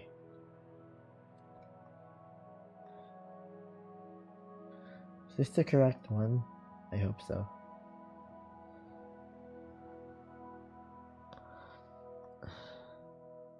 I also need to go to ChatGPT. Let me log in. I think I can log in to Google. I think.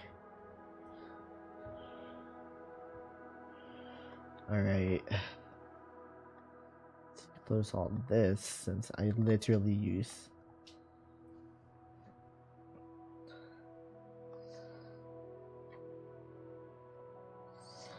I don't know why I asked like data scientist skills, really.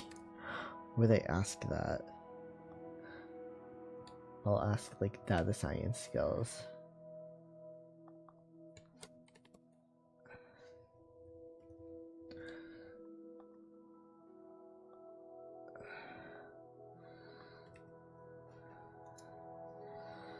And we'll see.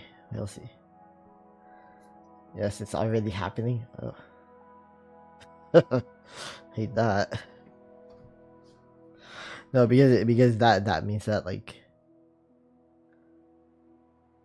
increasing, accelerate rather than fade. Okay. Oh, I guess if your question is boring, then ChatGPT will not glaze you. Because actually, in this particular case, like Gemini glazed me more than either DeepSeek or ChatGPT. Odd. Okay. Well, this is neat. Obviously, like, speaking to subject matter experts, actual political scientists, etc., maybe more accurate, right? But they also don't have like the same context, right? The same general knowledge. And of course, with like what job is the right fit for me type of questions. You do want someone, you do want something that can provide you a more generalized, skill set. I mean, you want to draw from more generalized knowledge of campaigns, governance, public opinion, academic research. How is it evolving? Stats and programming, data wrangling and management, data viz, ML, and NLP. NLP is a type of ML. Use demand, policy analyst, at Brookings or Rand. Data journalist. I do want to do that. No, literally, this is like what the program that I want to focus on is going to be doing. Computational. Yeah, ChatGPT wants me to be a computational social scientist. And then tech regulation. I feel like for tech regulation, I need to get like an additional IT degree and not a political science degree.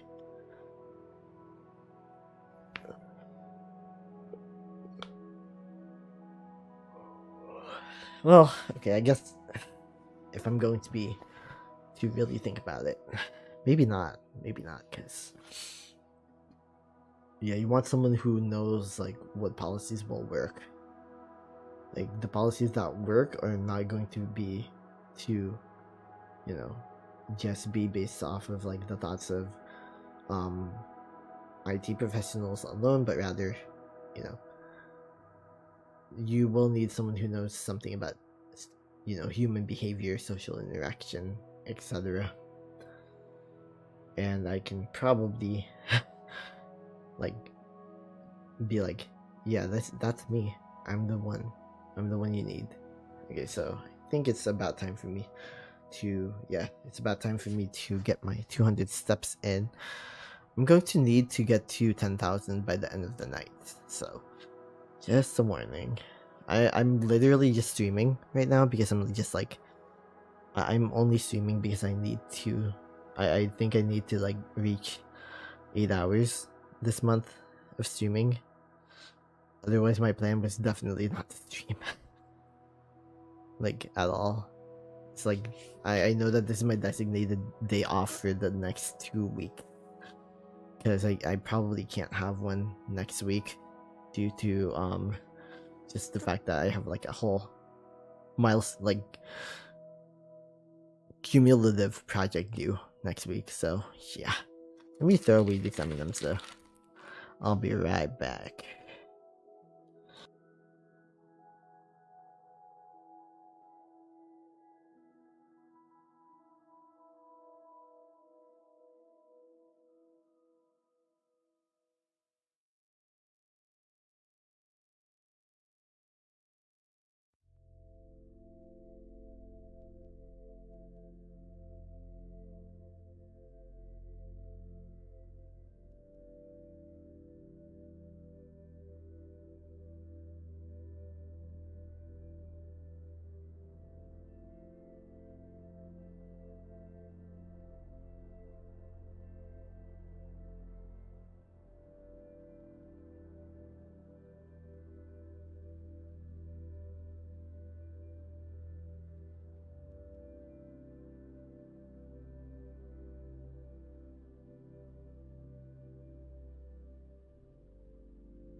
I'm gonna eat videos now. But let me change my category. Let me change my category before I get my hands messy. Oh, shoot. Let me change my category. Why not? Why would I not change my category? Now let's go back here. So obviously I am gonna be dealing with like a lot. I'm kind of like, you know, being laid off recently. Well, semi-recently. It's already been like 4 months now, almost. Yeah. It's not really that recent anymore. Yeah, it did really make me think, like, what am I even doing at that place?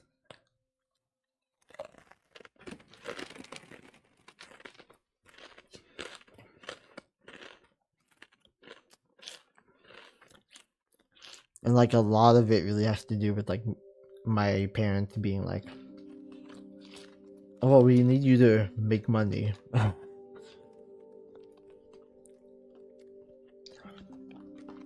And so of course I had to make myself clear and be like, no. I'm in my 30s now. I don't have the time to just dilly-dally and, you know,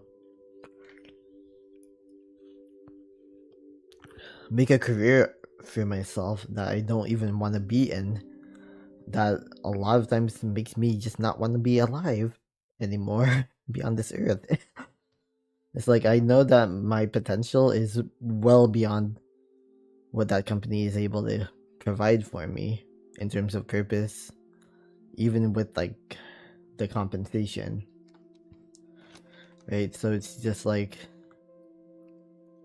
well,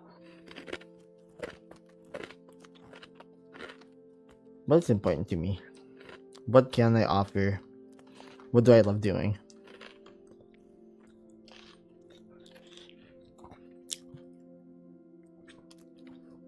Unfortunately, I actually like running machine learning models. Like,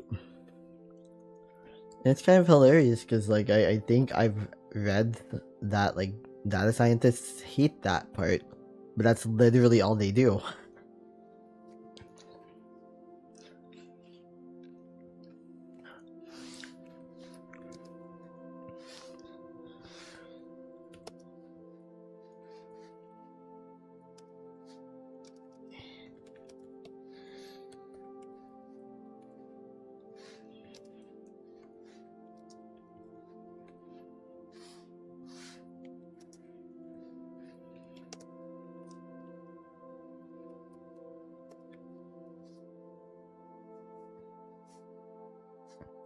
I really shouldn't ask, like, Google this, even though, like, my professor, like, I have several professors that are just like, ask ChatGPT.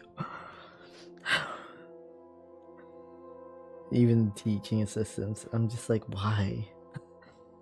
What do you mean, ask ChatGPT?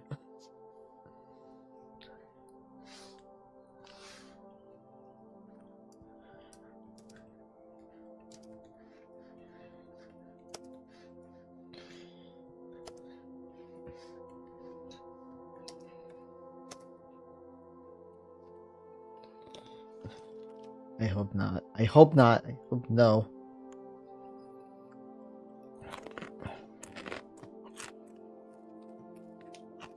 Oh, this is even worse. What the hell? Oh, this is the boring part.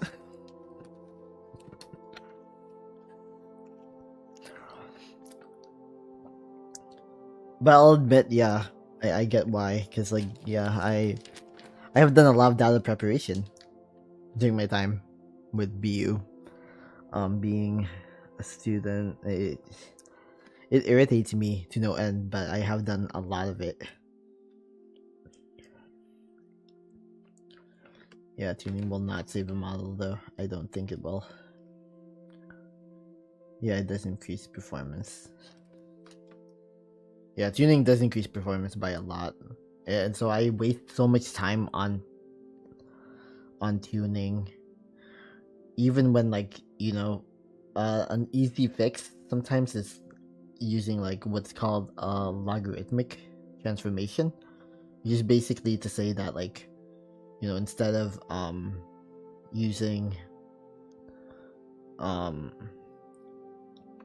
numbers like just straight up, apply a log transformation, allow like, and basically it's supposed to like really deal with like a skewed distribution by a lot.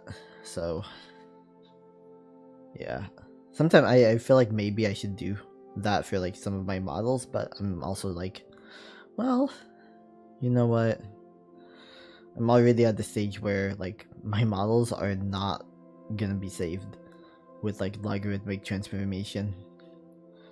Also, it's like I'm already applying like so many like metrics to like make sure that like it's not skewed, right? So to deal with the skewed data sets.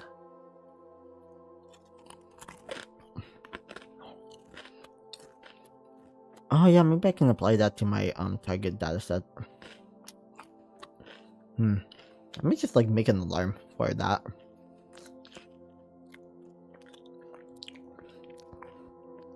Wait, can I? Cause yeah, I have like a linear model that has like that has like a score of like a perfect score, and I absolutely hate it.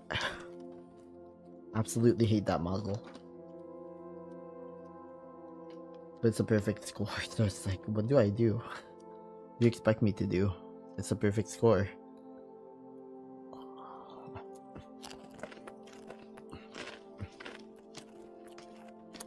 Yeah, I think tomorrow I'm just gonna have to probably around 6 p.m. after my ASU intake interview. I will just like deal with that.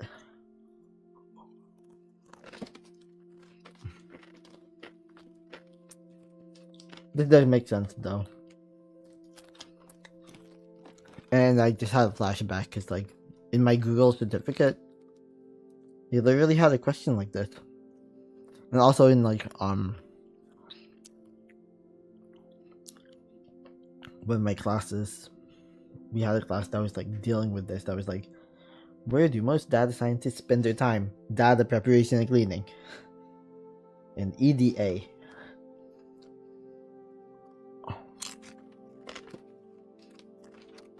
Model building and training is really small.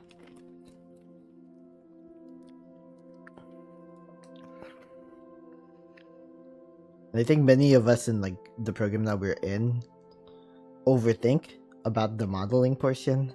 So maybe that's like a simple fix to help deal with things.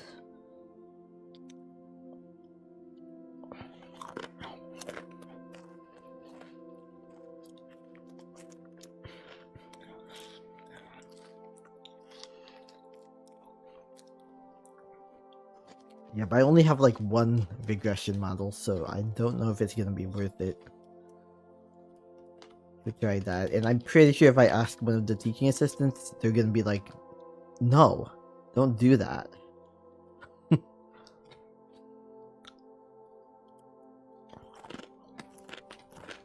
I've already done enough. That's gonna sadden me. I've already had them telling me that. It's like, no, don't overthink it. Like, literally just focus on the essay.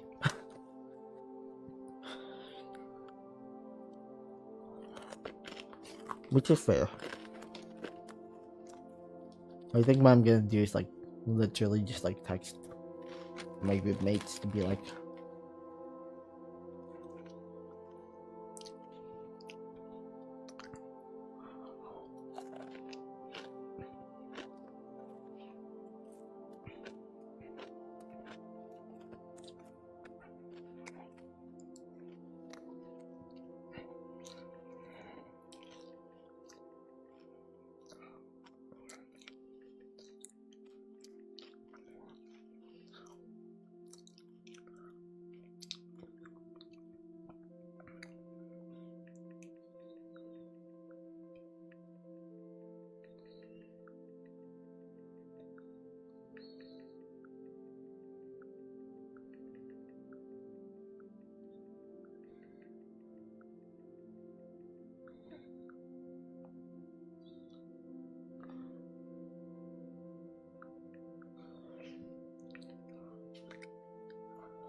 Oh yeah, wait, we can't use a log transformation.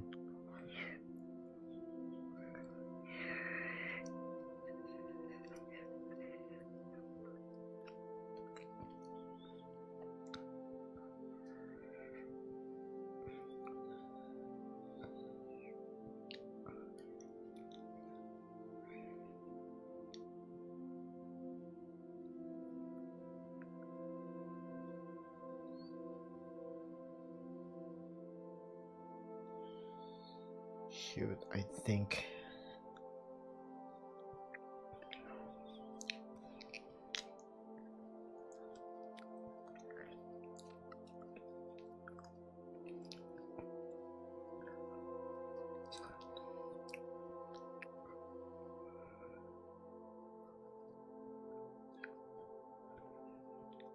Oh. Here. Targets or features. Targets.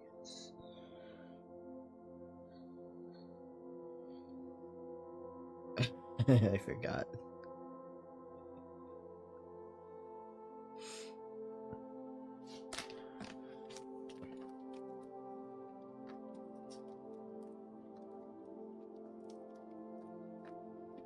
Ah.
I don't think.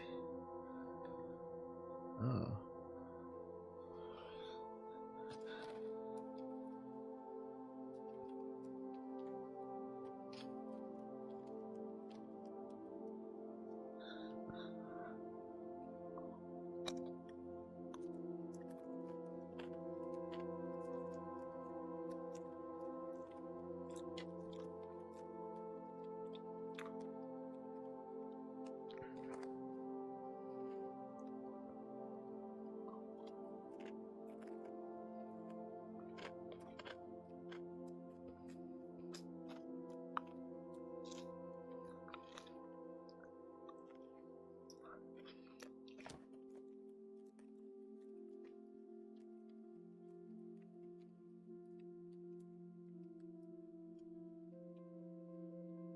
True.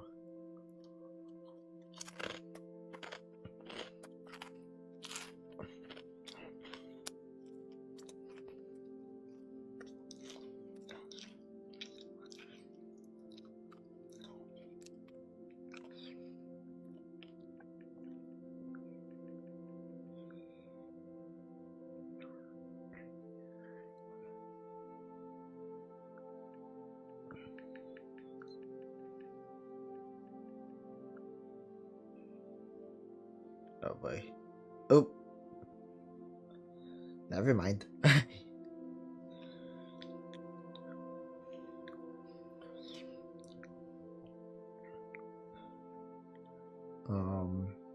Okay, so no, do not apply it to text. Shoot. Well, I guess it might be something that I can do for my regression data set, because I only have one, and it's like, well, I only need to apply it to one, so why not?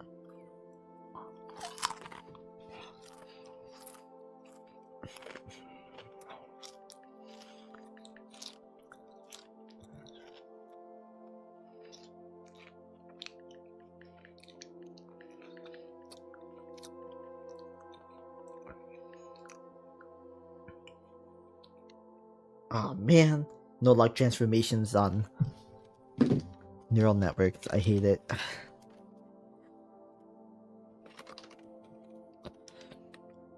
That's why you Google things before you do them.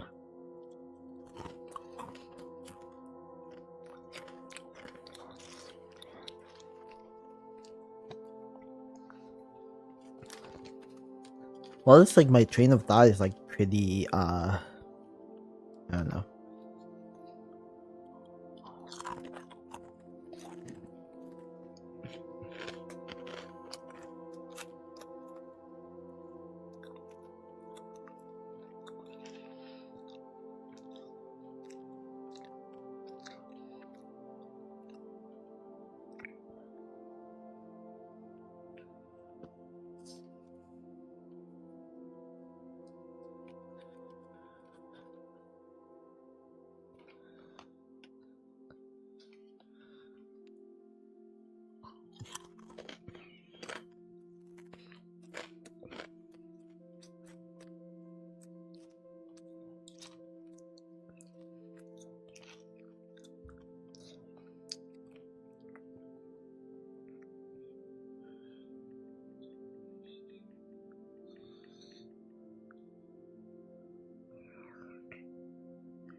Okay.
I'm about to send a really long text. We're probably gonna ignore it because it's like so long. Yeah. Like I'm really thinking about like. I guess maybe I wasn't gonna rest until I realized until I really wasn't gonna feel like relaxing or whatever until I sent something and felt productive. Mm-hmm.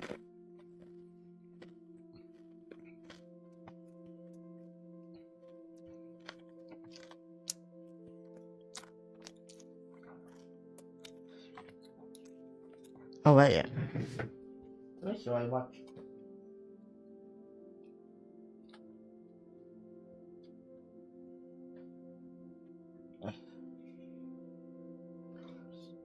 Okay. TV.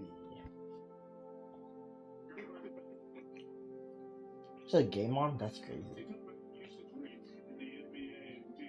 Yeah, it's the Celtics. Oh, that is not a 2.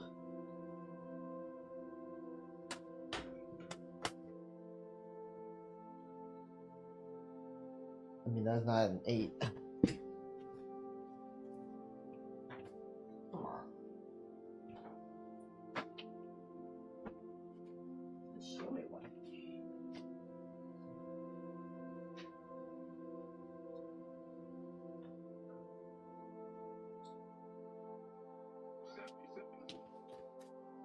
Okay, never mind. That show that I watch is no longer a show that I watch.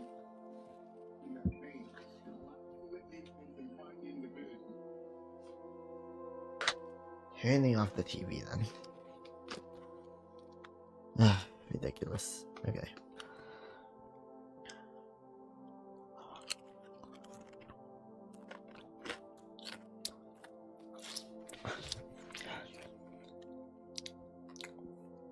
Prep, lean, and exploratory data analysis. That's what the majority of the job of a data scientist is.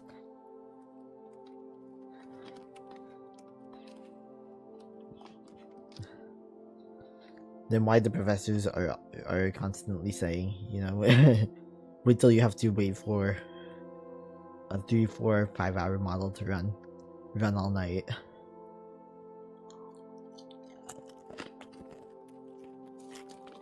That's just the icing on the cake.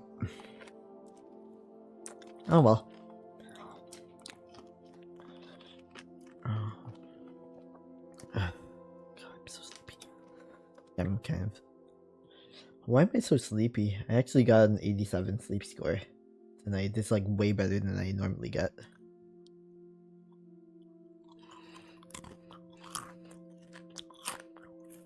Maybe it's like the blue light coming out of my screen.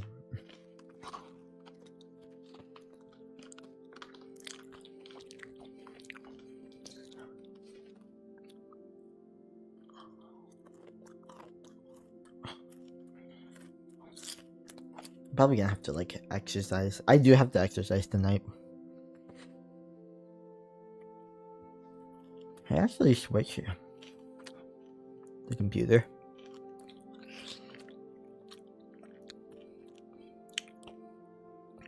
Yeah, I think I enabled switching.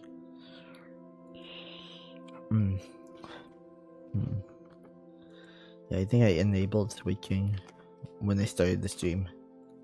So hopefully I can do that.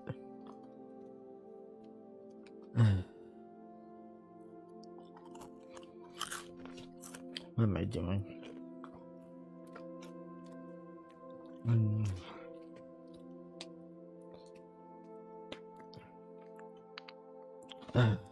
Okay. Want strategy. What am I doing? Higher salaries and the forefront of their fields. Oh, really?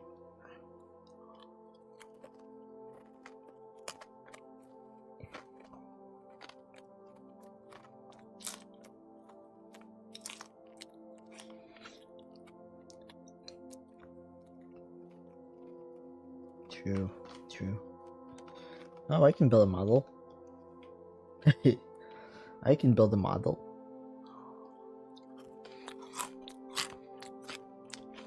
Yeah, that's called regression discontinuity.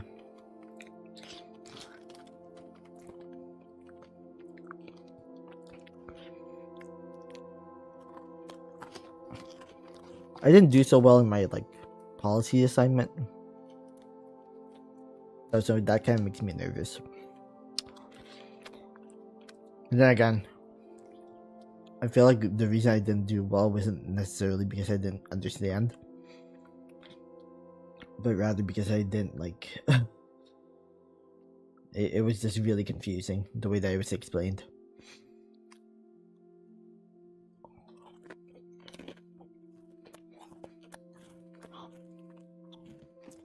What's going on?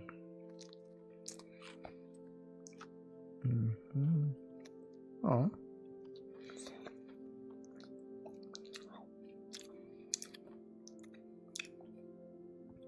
It's a baby. It's a baby cat.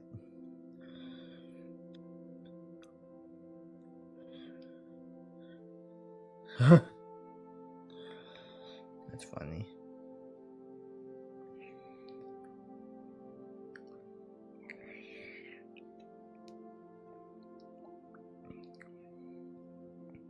Yeah, I shared this meme and people are just like, why are these women without makeup so ugly?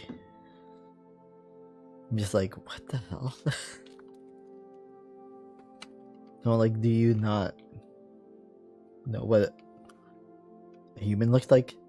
You really think their makeup is literally on 24/7? Do you really think you can plastic surgery makeup on someone's face?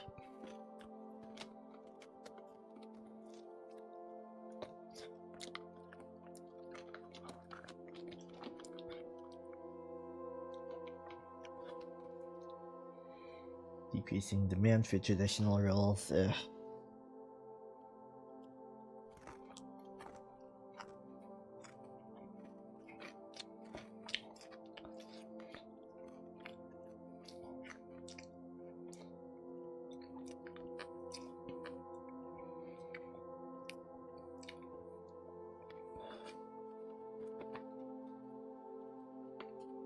Ew.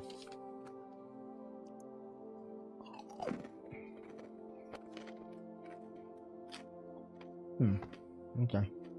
DeepSeek's kind of onto something. I'm just trying to see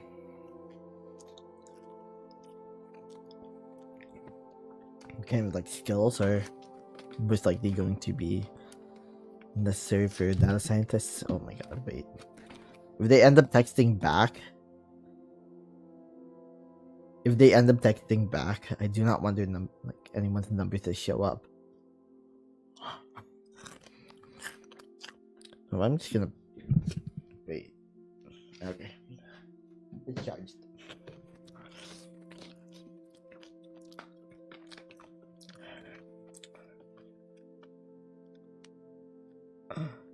Wait. Let me turn on Do Not Disturb. I just realized, like, oh my god.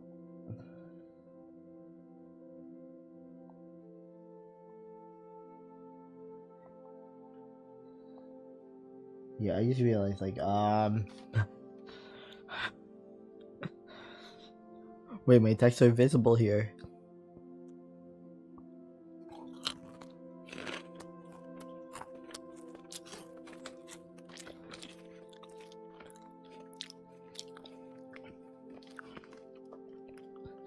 Okay. But yeah, this is interesting. Survey experimental design. That's what I want to learn.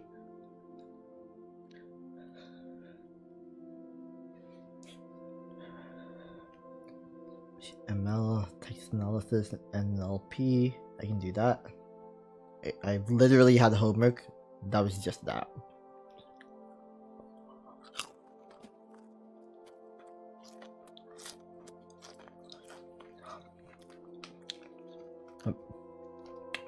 Content moderation. Yeah.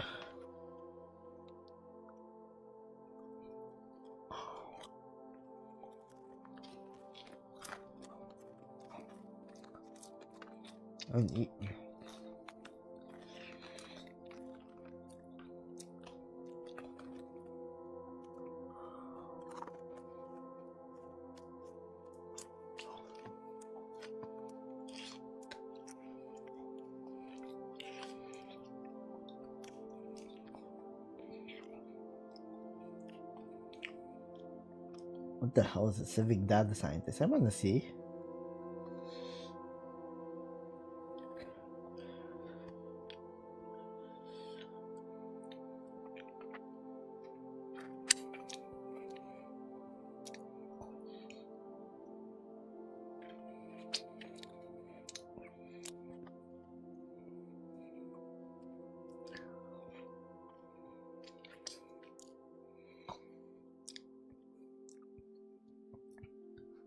Yeah, lick my fingers.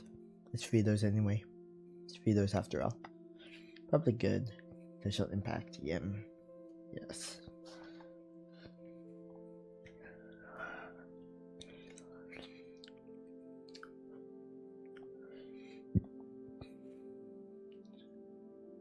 The hell is this?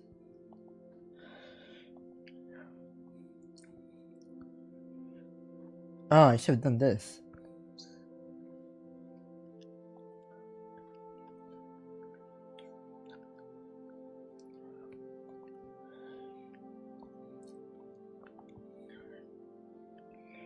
Oh, I definitely had this. I don't have that. Oh wait, but I think you have to be in person, right? Yeah. Yeah, I think you have to be in person to do something like this. This would have been a neat one, though.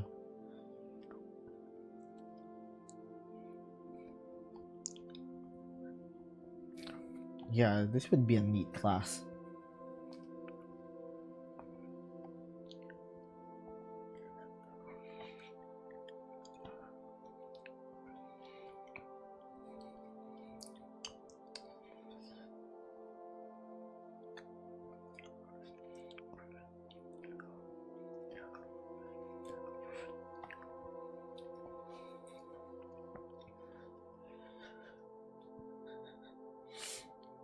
Ah, yeah, this makes sense.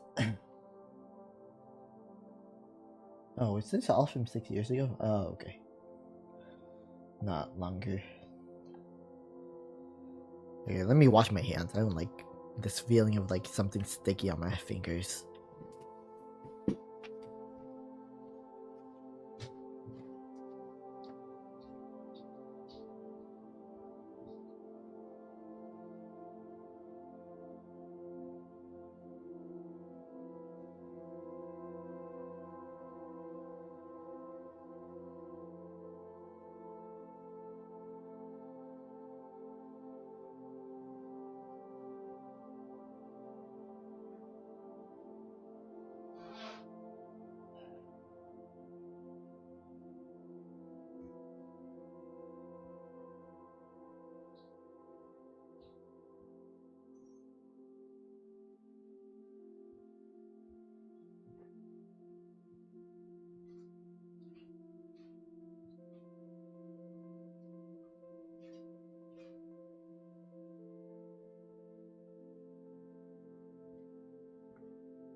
Okay.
Let me work on my essay.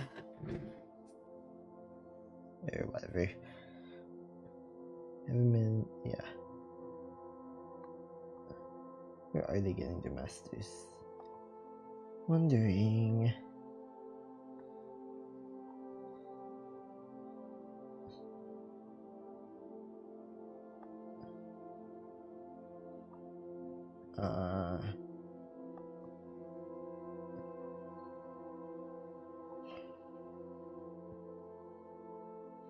I kind of wonder. I mean, I'm pretty sure I can translate the skills pretty easily because the hard skills are like something that you need to learn anyhow.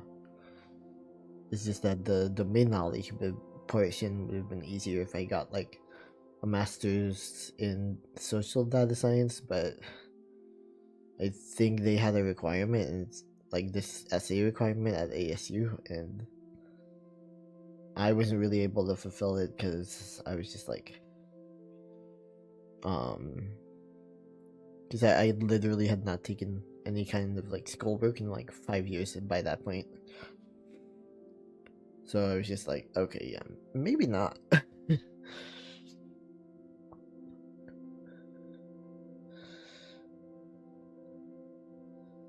Then I'm just like, okay, you know what? I'll take a full-fledged degree program. Thank you.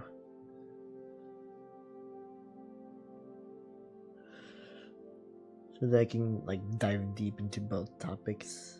Data science first, then political science.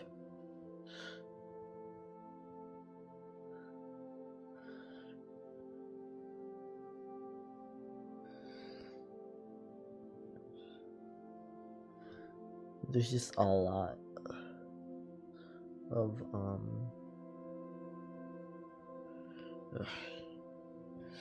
I hate how my ears get so itchy after like their sweat.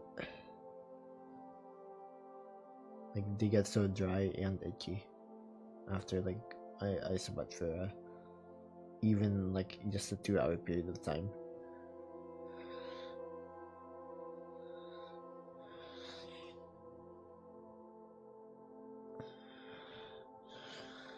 Well, so that's definitely not what I'm gonna be able to take, but whatever.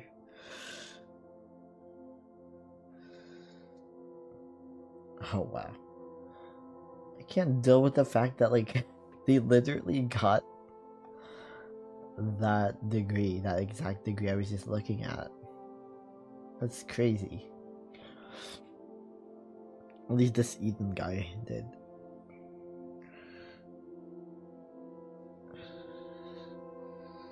Yeah, things would have been easier if I had known. My original plan though was for the company that I was working for to like subsidize, but then I ended up being like, well, you know what? If I want to quit this job, then I would not be able to do so for another 3 years. because there was still no guarantee that my layoff request would have been accepted. They did though, but yeah.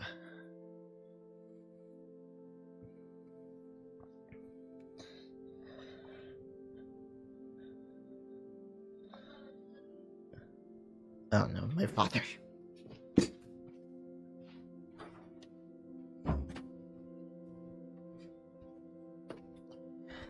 Yeah, so my father is talking on the phone with my mother.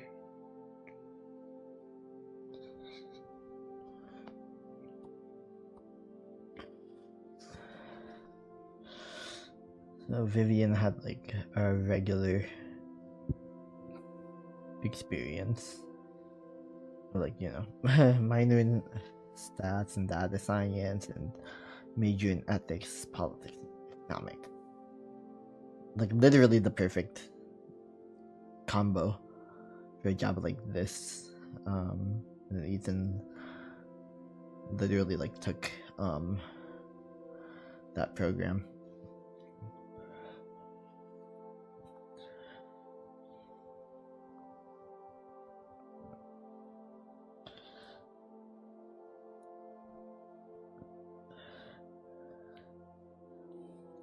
Of course, the sad part is that like so many of these people no longer have jobs.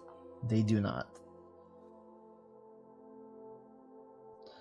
And that's kind of the challenge, because like if you work a government job, your skill sets are mostly, you know, government oriented.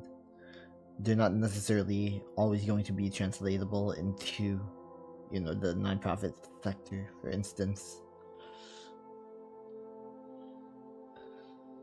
That would be the challenge of like getting a degree like this.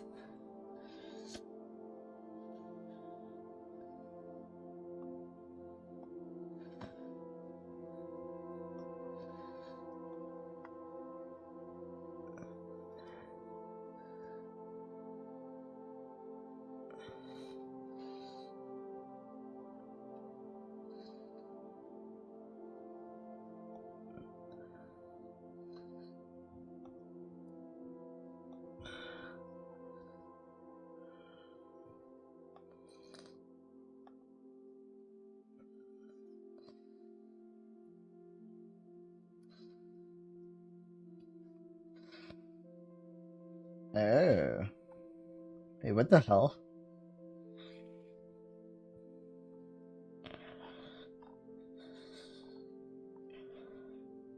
This is funny.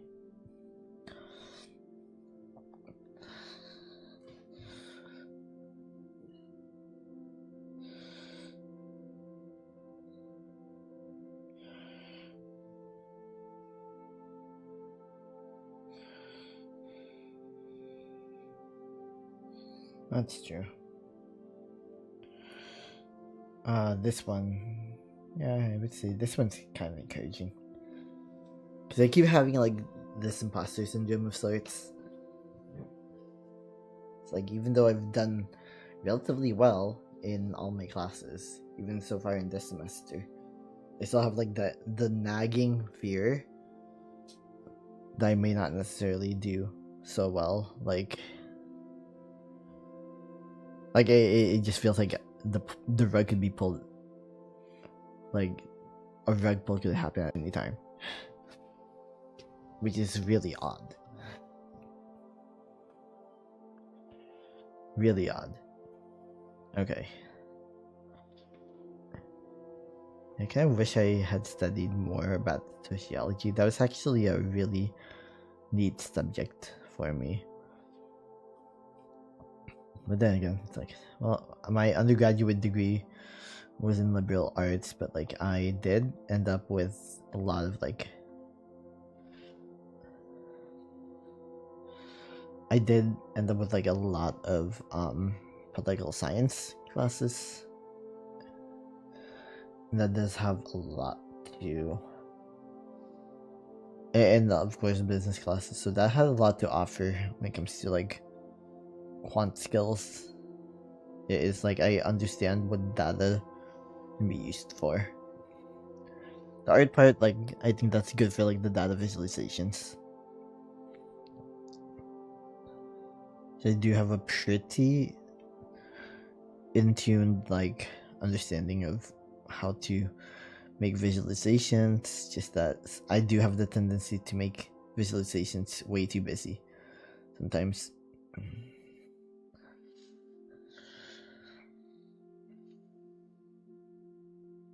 That's besides the point. Oh, marketing and business, I guess. Yeah. Technically, I had like a combo. The two. How does a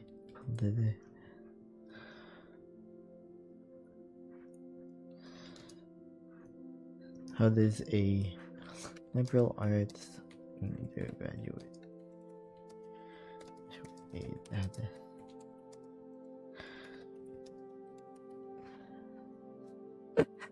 why not? Oh, valuable. By offering strong communication, critical thinking, and domain-specific knowledge, complemented by technical skills.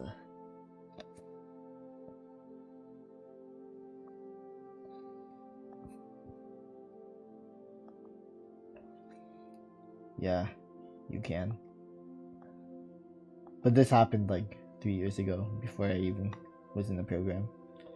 Oh, in communication. Yeah, I never took calculus. I have no idea how I was able to like get through the how I was able to get through like the math subjects, but I did. Got through with flying colors, in fact.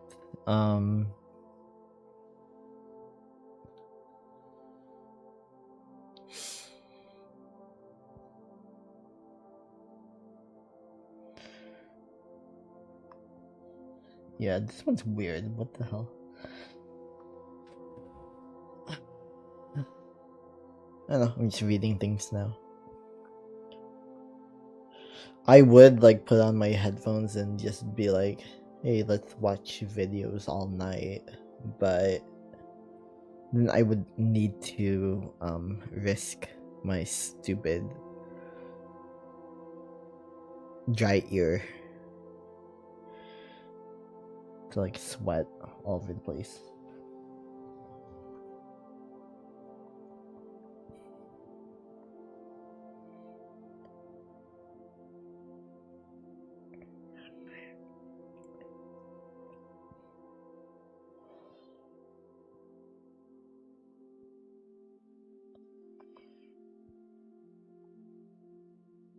Odd. I didn't know you could have an MS and like design a data science curriculum. That's funny.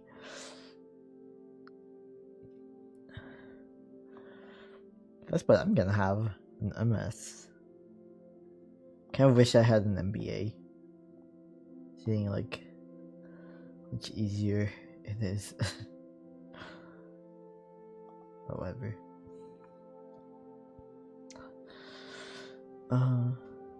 This is new.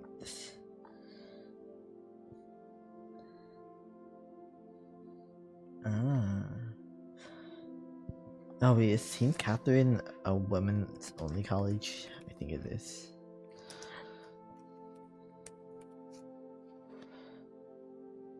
Accredited degrees, there's no way that that's... Yeah, I think this is a women's only college.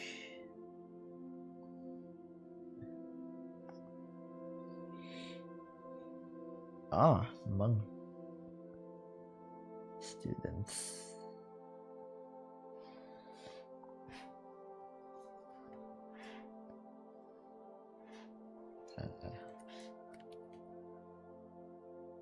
Yep. Yeah, it's a women's only college. Okay, well that makes sense.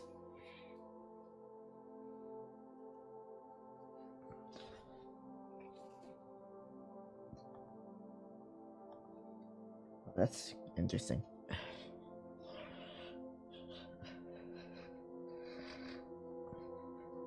I'm like just trying to think of my career path. Alright.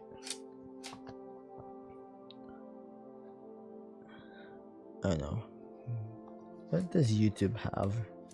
YouTube has anything interesting? Maybe I can watch it. No, it's just me. What? I want to see that. I want to see that so bad. I'm gonna look at it on my phone or whatever. I think. Oh no, this scares me. Wait, let me like I do not want a copyright strike. Oh my god. Like, where is the mic for this?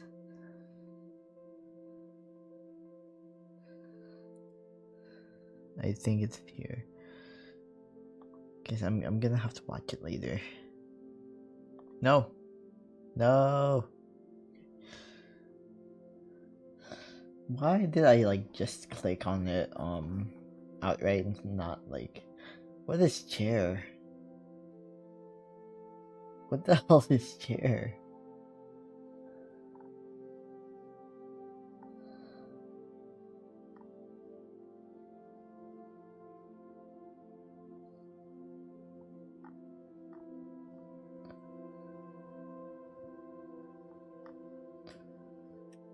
YouTube niches are banned.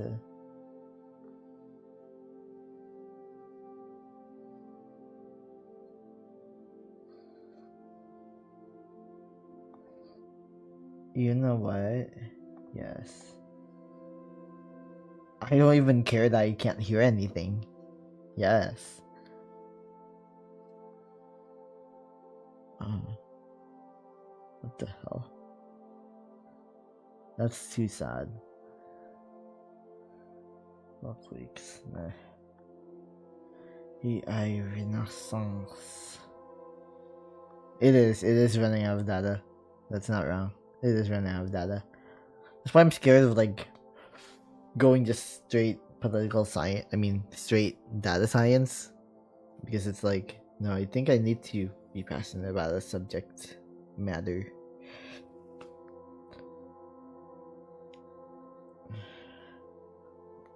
I just realized all my like this entire page is clickbait. Entirely clickbait.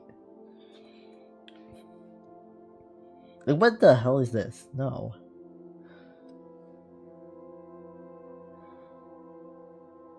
Okay, this is adorable. I want one. Fancy rat. Okay. That's adorable. I want one. Literally want one.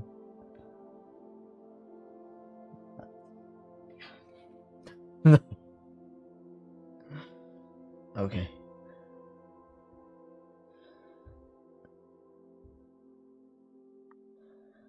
I really don't know what the hell this is.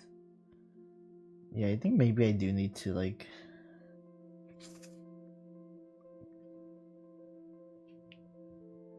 Oh, what the hell? Ew.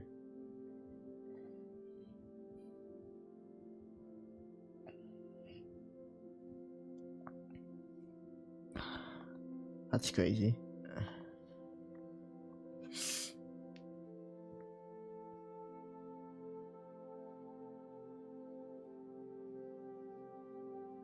Oh, he turned violent. What the hell? Are you serious?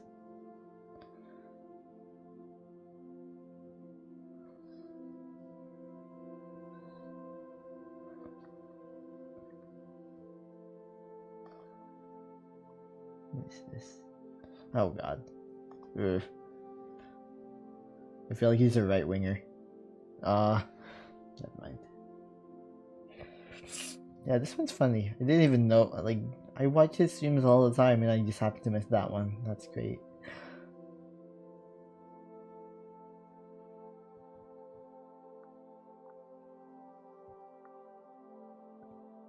What is this? Ugh. Wait, what do you mean real bullets?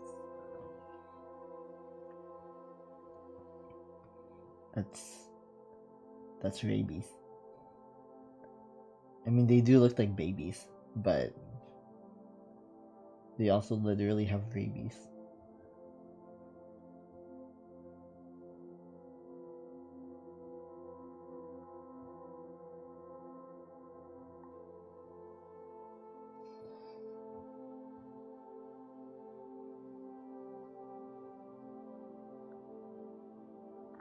Is it green box? Hmm.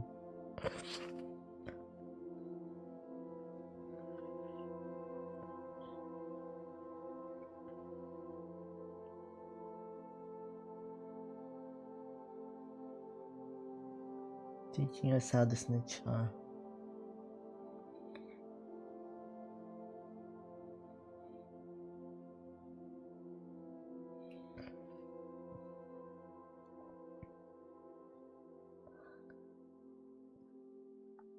My assumption is that 6-7 means like gongsi gongsa.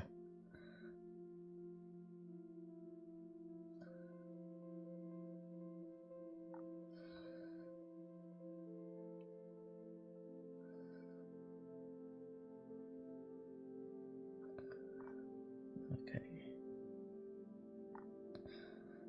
I'm very ADHD.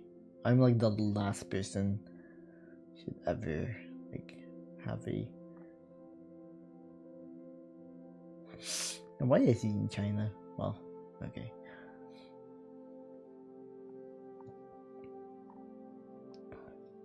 This is all just like.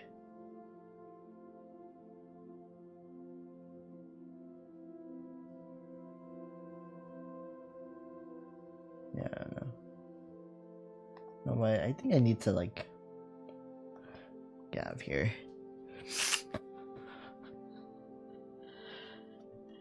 And I had to like focus my efforts. So I do have this essay that I need to have written ish.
Alright, I'm gonna need to see the word count. Yeah, 400 words, so well, at least I was able to like cut out like a bunch of the fluff that I had there that I had before.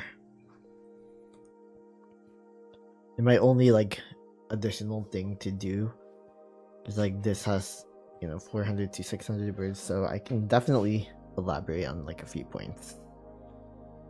That's good. I love elaborating.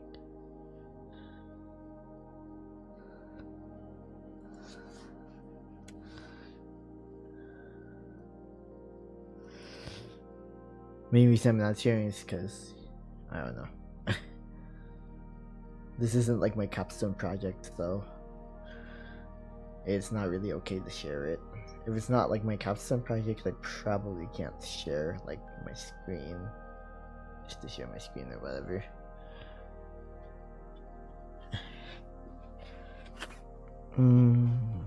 Okay.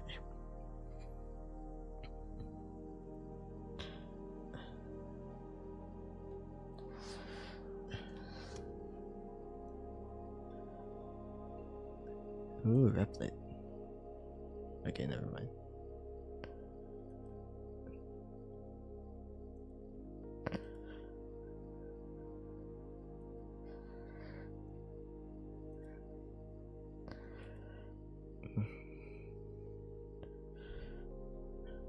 Yeah, I should probably just like,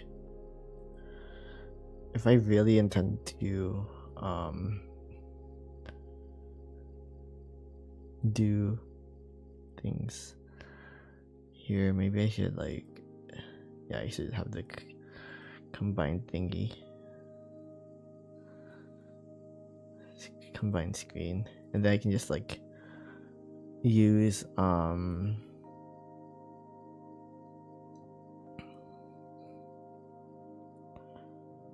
yeah, I can just like use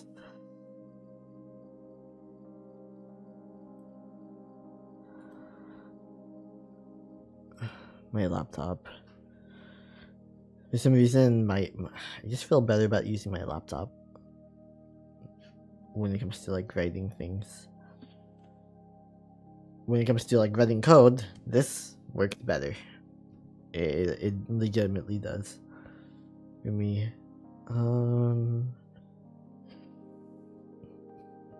yeah.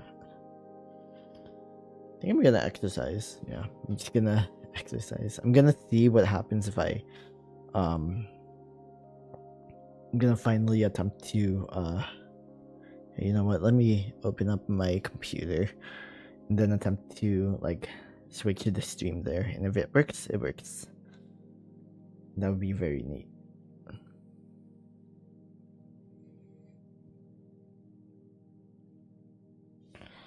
Yeah. And then I can come back here afterwards and just like, I don't know, spend the rest of the stream drying or something, because I've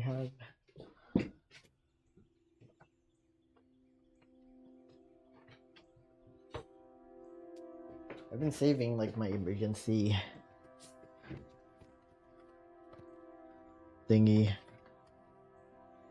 and then I could like draw on top of this. I don't even know if I have any materials to draw with, but yeah, that's what this is gonna be for. Then I'll probably have to like open up my lights, of course, but not until later.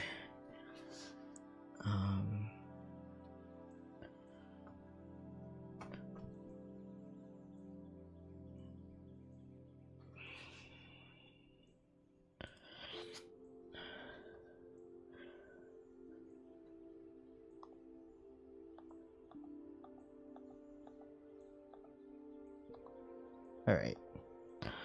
It's 8 p.m. Yeah, I don't think. Oh no. Oh. Ah.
I did get a text back.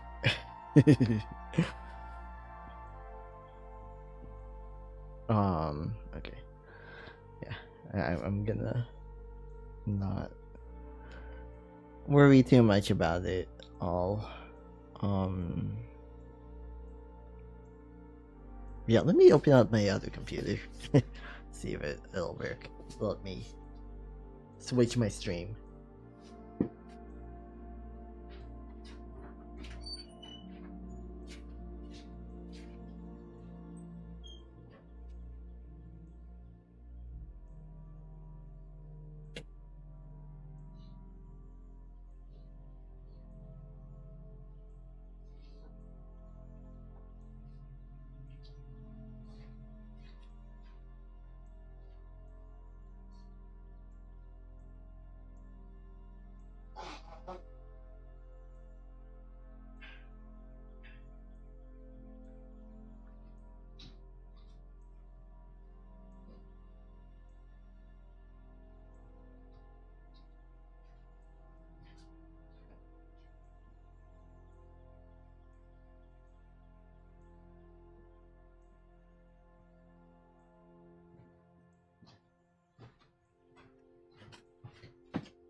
Ooh, maybe from what you call it. Not like that.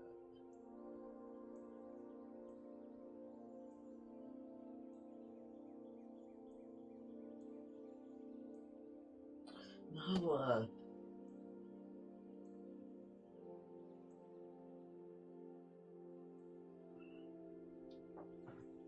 actually, I declined all of my financial aid.